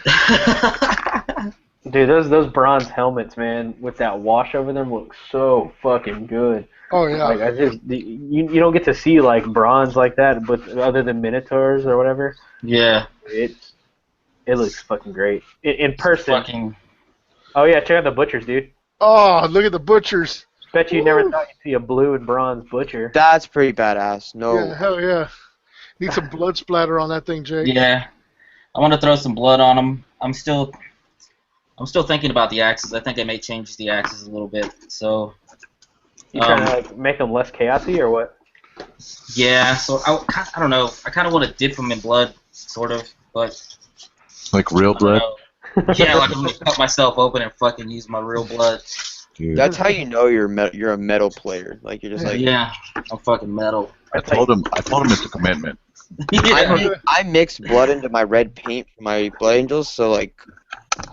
That's why they're so red. It's because So you can spread the AIDS everywhere. yeah, well, dude. well, Zach mixes feces in with his death guard. That's why they stink so bad. Hey Josh, I still got these for you too. Oh, I need those so bad. Oh, I need them. I need them. Yeah, you do. Yeah. I think I'm gonna cut off a little bit of them right now, but you can have the rest. Sounds good, Jake. I need them. I need them. Yeah. Yeah. They've been sold out for the Iron Warriors decals in Forge World. I was hoping to get some so I could do some of my vehicles with some of those. But definitely, man, I need for my World Eaters in blue and white just are lacking without that detail. Let's play this week. Let's do it. Shit. You want to play? Yeah, he just called him out. Yeah. Hey, I'm all about it. Yeah, I totally want to play. Me and Michael were talking about where I want to go with the fluff for my Warhounds, and got me all amped up, and now I want to play some World Eaters. The World Eaters are loyalists, right? The Warhounds are loyalists, right? Yeah. Yeah. Arguably, yeah. No, not arguably, they are. Yeah, I mean they didn't have a chance to become Traitors. So But do you want to play my Trader World Eaters, or do you want to play my Iron Warriors? I want to play your World Eaters. Oh yeah, we can do that. Hell yeah. 2 Angron? Yeah, I'm gonna bring my Angron too. No, I'm just kidding. Hey, did you paint up Angron? No, I'm thinking about doing it right now. I'm actually thinking about. I don't know. No time like the present, man. I know I need some more blue, dude. I was on a roll, and then that bottle of blue. Oh blew up shit! and- Speaking of which, yeah, I got it right here. Look, right there, Jake. Fuck yes, metallic blue. That's what I need. Brand new Tamiya, metallic blue. Yeah. Yeah. I'll take it to work with me tomorrow. You can snag it up, or we can do the switch, the big switch. Yeah, that way I can paint this motherfucker. Oh, look at that! It's a Levi. Ooh, baby. Yeah. Take it. Take it off. I need to get a drop pod too. That's what I really need to do. Oh Before yeah. I do anything else. Yeah, definitely Leviathan and a drop pod, a necessity. Dang, Ruben asked if he could play too. Let's get a 4-way on. Let's do it. Yeah. Guys, I'm much- thinking not next weekend, but the weekend afterwards. I might come down to Victoria with my Ultramarines. So Shit, yeah. Ooh, it's on. It's so on. make yourselves available. Oh yeah, we'll definitely make time for you, Simon. Yeah, bring my girlfriend down with me. I can toss her at one of y'all's wives or something to go do shit with them, and then Bring that girly man with you. I will. I Girl, want a piece of that guy. gonna make his presence known. Hell yeah. Well, so just to recap what we have tonight. We have this was let's see. I'm gonna switch a camera here. This was my Levi that I had done, and in the time that we've been talking, I got Levi number 2. Damn. So Those look yeah, fucking tight. he's just finished up, and he's configured with the storm cannon, dual storm cannon, and this one will have dual storm cannons as well. So I love it. hell yeah. Dude, it's gonna be a real thing. What was that dude's name? You know what? Never mind. It's not even worth talking about. Yeah, I already know what you're talking about. Michael, it's not worth it. Don't do it. Right. Oh yeah. Do it. Do it. I'm forming a list of people I want to meet at Adepticon. Not for the camaraderie, but the ass stomping. Uh, a red lipstick list? Did you say that the Forgotten Legion are fucking clown shoes, and then missed it with the Yes. yes. Yeah. All right. Well, that's pretty much all I got, guys. You got any closing statements for the folks at home? Yeah, we didn't talk about Space Marines pooping. We didn't. I did bring that up. Yes. Okay. So wait. Hold on. Warn some people before we go any further. That was a question that we were asked on our Facebook. Just okay. So we do ask. By who? We do ask. We ask that you phone in or send us messages or send us your concerns or questions or topics that you'd like to hear us discuss. And well, one of the topics that came up was what Space Marines poop. do Space Marines poop in their armor? You know, I mean, yeah. Don't sugarcoat it, bro. Just throw it out there. Okay, let's take it. Okay, so the concerns are one, do Space Marines poop in their armor? Okay. Yes. Okay. Yes. Okay. Fantastic. Two, did they always poop in their armor? I mean, now throughout the years, it's like, okay, we got some Mark 1 armor. Let's try this thing out. Oh, it's great, man. Stops bullets, las cannon shots. It's freaking fantastic. It's heavy, a little slow, and when I need to take a shit, I gotta work this contraption, right? I mean, because we left out the recycling ability, or Because you weren't thinking about that. The fucking you're worried about getting your boys into battle. You're not worrying about where they're gonna drop a deuce. Exactly. No, I know. That didn't come out till Mark 4 or 5 when they were like, "Hey, dude, we need to." There's way too many bathroom breaks in the battle. See, man, my whole thinking is Space Marines' bodies are efficient, right? There's probably not that much shit, really. They're not eating chimichangas and fucking tacos. I don't know, man. Have you ever been to the Mongolian buffet? Okay. I mean, I bet the Khan's troops were shitting like coons. Well, here's the thing, though. The thing is, Space Marines have Coons, dude? Like coons. so Space Marines are fucking. They have their bodies themselves are they have multiple stomachs or whatever, and don't they have a bigger gallbladder so that they can eat tree bark and shit like that, so they can die? Yeah, something like that. I mean, there's some shit in there that they're not gonna be able to digest. It's just not gonna happen. Full of fiber, fiber one. Your average Space Marine diet's got to consist of regurgitated paste and shit like that. But here's the thing: I was thinking maybe the feces was processed and reclaimed, or maybe it was added with a nitrogen-based kind of filter system, and you were able to re-ingest it. So you could eat your shit over and over again. You just eat your shit, right? No way. No, logic is sound. I can see it. I feel and honestly, I told you guys earlier, but let me share with the group here. I feel like it's so concentrated. Maybe Space Marine shit once every quarter, every 3 months or so, after just eating and eating and eating, and then they just pop one little pellet out, but it's super dense, dark matter dense, where it's like Nibbler from Futurama, he just shits out that little black pellet. Yeah. It's super fucking concentrated. I mean, that's what I was thinking. That makes the most sense to me. Legitimately from a fluff perspective, that sounds good to me, man. There's got to be some kind of disclaimer on it, you have to dispose of it somehow. It gets jettisoned into space or something like that. Because I mean, it could be all they eat is MREs, right? Don't touch it. Don't touch it. You could add water and it expands to oh god, we just got. What have we done? Don't add water. It's like a Not after Mogwai. Yeah.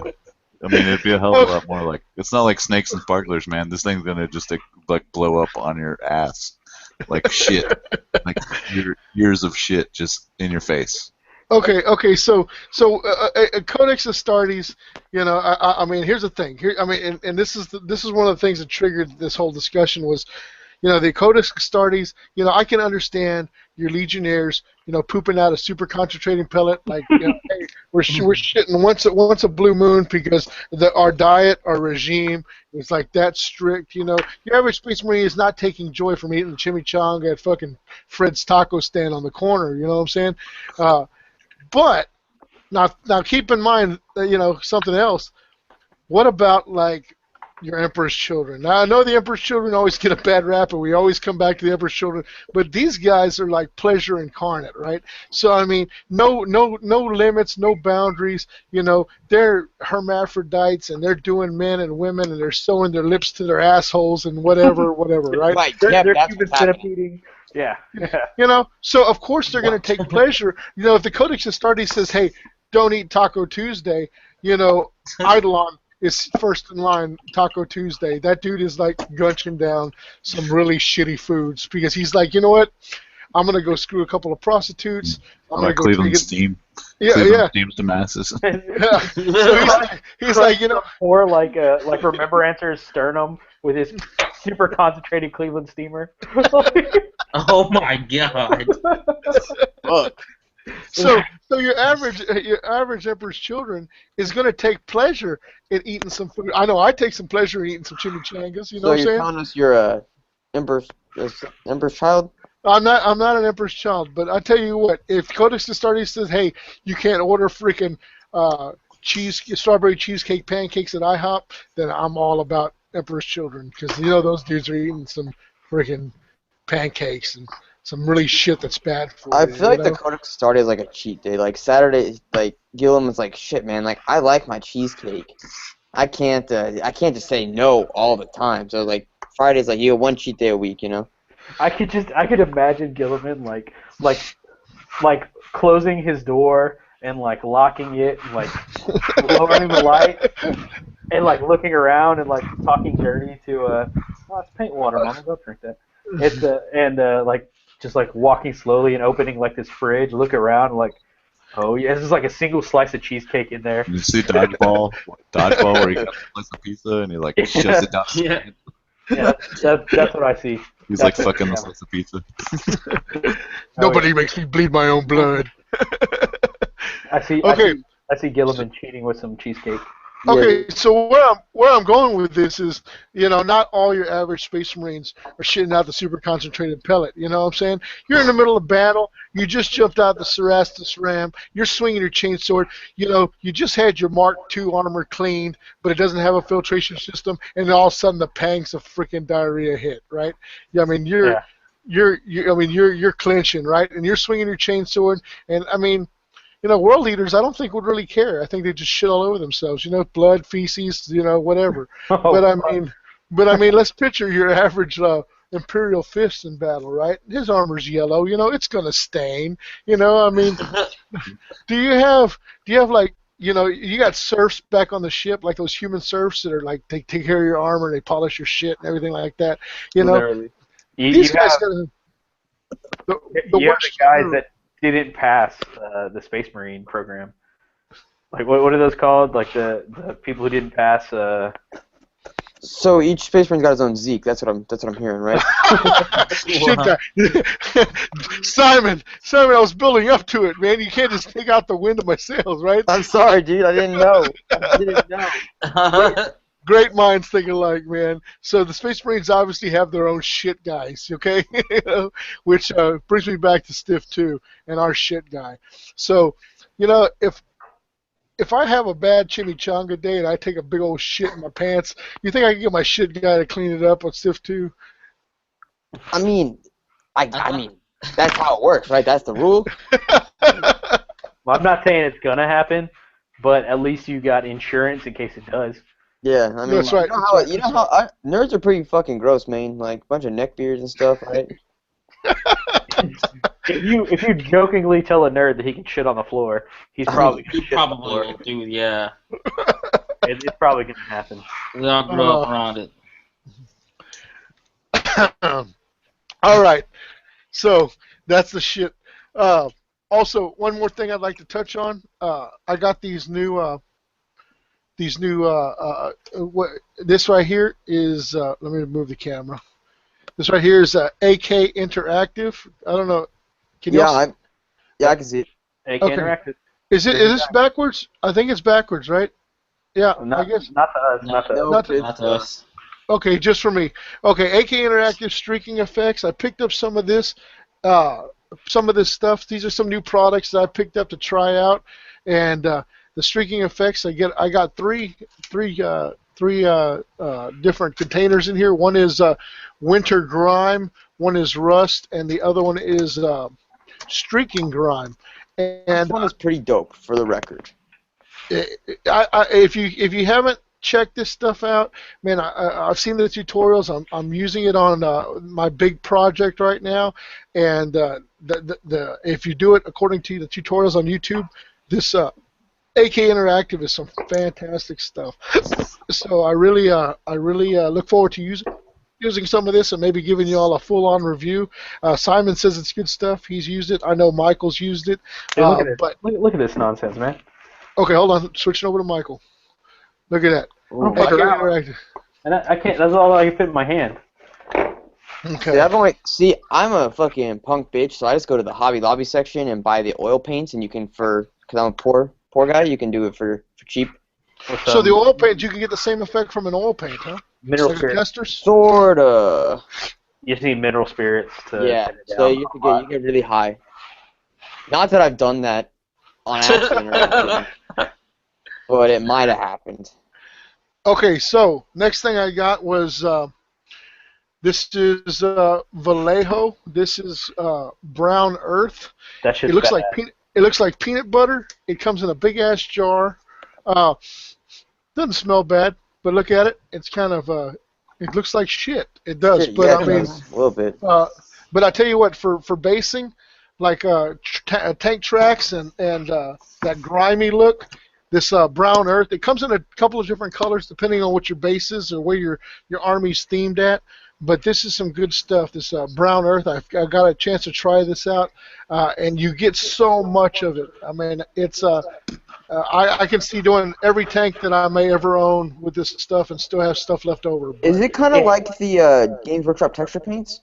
Yeah. It's Yes. just like you will ruin your brush using that stuff. Oh yeah, use can shitty keep brushes with this.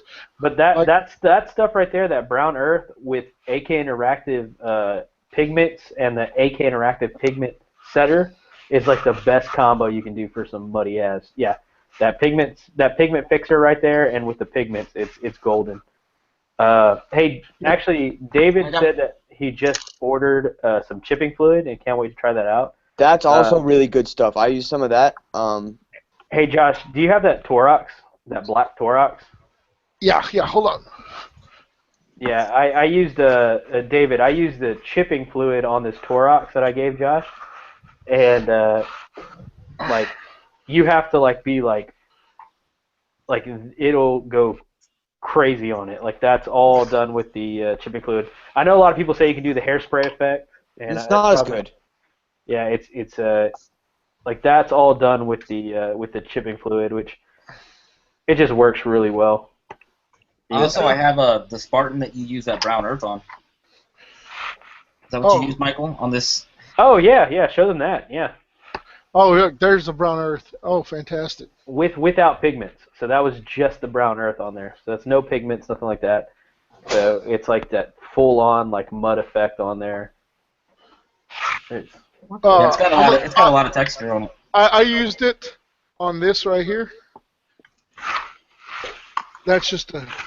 Oh, nice. Don't Oh, yeah. want to give too much away, but That's a nice ass base, man. yeah. So To scale. yeah, you'll actually see that later on. Oh, I can't wait to see that. But Yeah, You should get more Warhammer stuff behind you, Josh. You think so? Yeah. You need to sticker out the whole wall and everything. Hey Matt, on the AK Interactive, he said I would really like to see a review of what it looks like. If you give me a minute, I can go grab some of my knights. I used it on all of my knights. Oh my God, yeah, those nights are beautiful. So hang tight. I'll go grab that. You'll talk about something else. So, another thing, if y'all have different products or stuff that y'all recommend or use or want to, what do you got there? What is that, bro? Is that your pregnancy stick? Are you pregnant? What? Yes. Oh. It's a plus yes. sign. It's a plus sign. No, that's my brush, man. Fixing my camera. So I've got some chip-in fluid. This is what I use on my Sakara, and it turned out pretty good. You got some chip and fluid too? Yeah, this is MIG heavy chipping, and So, it worked pretty good. I used that and like a toothpick and a toothbrush, and just kind of brushed it, and it came out pretty good. So I've got this bad boy right here, right? So this is using that Typhus GW's Typhus corrosion wash and the Ryza Rust dry paint. So you get a nice kind of cool, like rusted, real kind of grimy look effect to it, which is kind of nice. nice. Very worn in. Yeah, I like that. I still got, I mean, and then I don't know if any of y'all have used the Tamiya clear stuff. That's real fun to use. I've used the Games Workshop hard coat. I have some of that It's not hard coat. It's hard coat. hard coat. I'm sorry. Here, 1 second. Let's see. I think I have some here.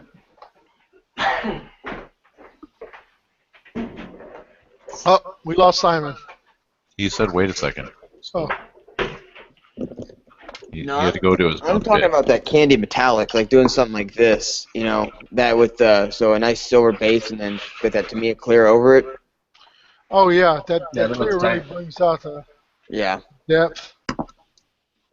That's an interesting technique. I haven't really thought about that. Doing the silver base, and then with the clear over. Yeah, because I'm doing that House Veroni, right, from book 4, and that's Yeah, how Forgeworld said to do it. your jabroni. House jabroni. Dude, you guys know it. Yeah, I'm actually gonna strip all my fucking Hawk Shroud Knight and paint them that color. What? Yeah, man. Hawkshroud, you had a backstory and everything. Yeah, I know. So if you check this out right here, you can see that the metal itself was, you know what, hold on, I can break him in half. Okay. He's been sitting in my garage not doing shit for a while. Don't do it. Don't do it. So you can see, like, using it, that's actually the streaking grime over just a straight up Vallejo steel. Huh. And what you do is you run it through your airbrush and you get a t-shirt and you wipe it off after it's been on there for a minute or two.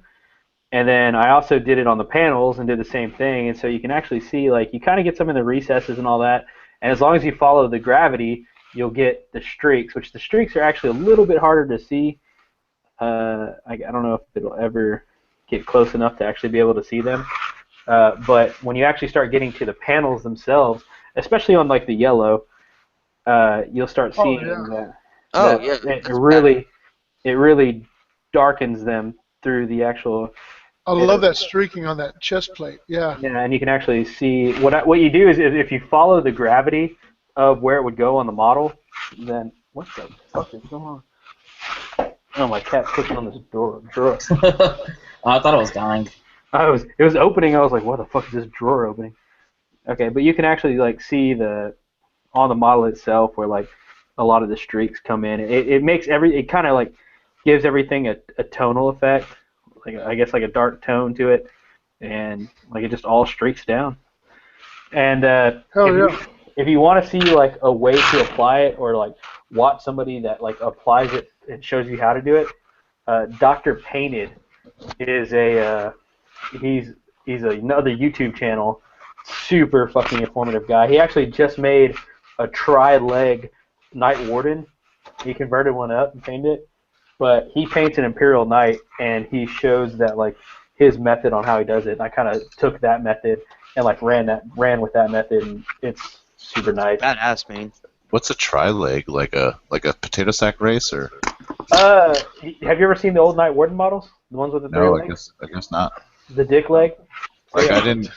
When I left, there was no knights. I mean, there was like. This was epic shit, right? Yeah, this is old school. So like the wardens were like they had 3 legs and like they were like a little shorter than everything else. So, but yeah, so he made like what he envisioned as a tri-leg. He's a badass painter, and he paints everything, not just Warhammer stuff. But he painted Imperial Knight, and I kind of so he painted it red and white. I went with the Hawk Shroud look, but everything he says applies. So. Well, So, yeah. sweet. Well, badass. We got a review on some new products, and if you guys want us to review anything, let us know. We'll check it out. Your echo is real bad right now, bro. All of a I sudden. know. I don't know what's going on. Maybe I'm too close to my mic. But that's pretty much it, guys. Anyone else have anything you want to add? Anything at all? No, anybody on the chat? Y'all want to say anything, or y'all have something y'all want us to talk about? Doesn't look like it. All right. Well, as always, remember if there is something you want to see, or if something you want us to review, or armies you want to us to take a look at, please feel free to give us a call, give us a ring. Phone number, Michael? 814-2 TFL 30K. That's it. Leave us a voice message. We'll be happy to hear from you. And as always, check us out on Facebook. And thanks for tuning in tonight, guys. And we'll see you next Sunday. Zachariah? Hey, also, if I ever see you in public wearing one of our Dreadnought shirts, I will fucking buy you a drink right there. Hell yeah. Like, I want to see so many people wearing those shirts. You're going to owe me some drinks, Michael. Absolutely. Be on the lookout for Hot Heresy Nights with Zach and Ryan, and also Radio Free East on. Oh, Jake. I see Jake's interested. Yeah, I am very interested. Oh, it's gonna be It's gonna be hilarious. It's gonna be great. But absolutely keep watching. Hopefully we'll have some bad reps coming out soon. Yeah. Oh yeah. Okay. All right, guys. Until next Sunday, 8 o'clock. I'll see you there late as usual, but maybe 8:15, 8:05. 8:10. Ish. You know. Ish. We'll be there eventually. Let's put it like We'll that. be there. All right. Peace out, guys. Yeah. Later.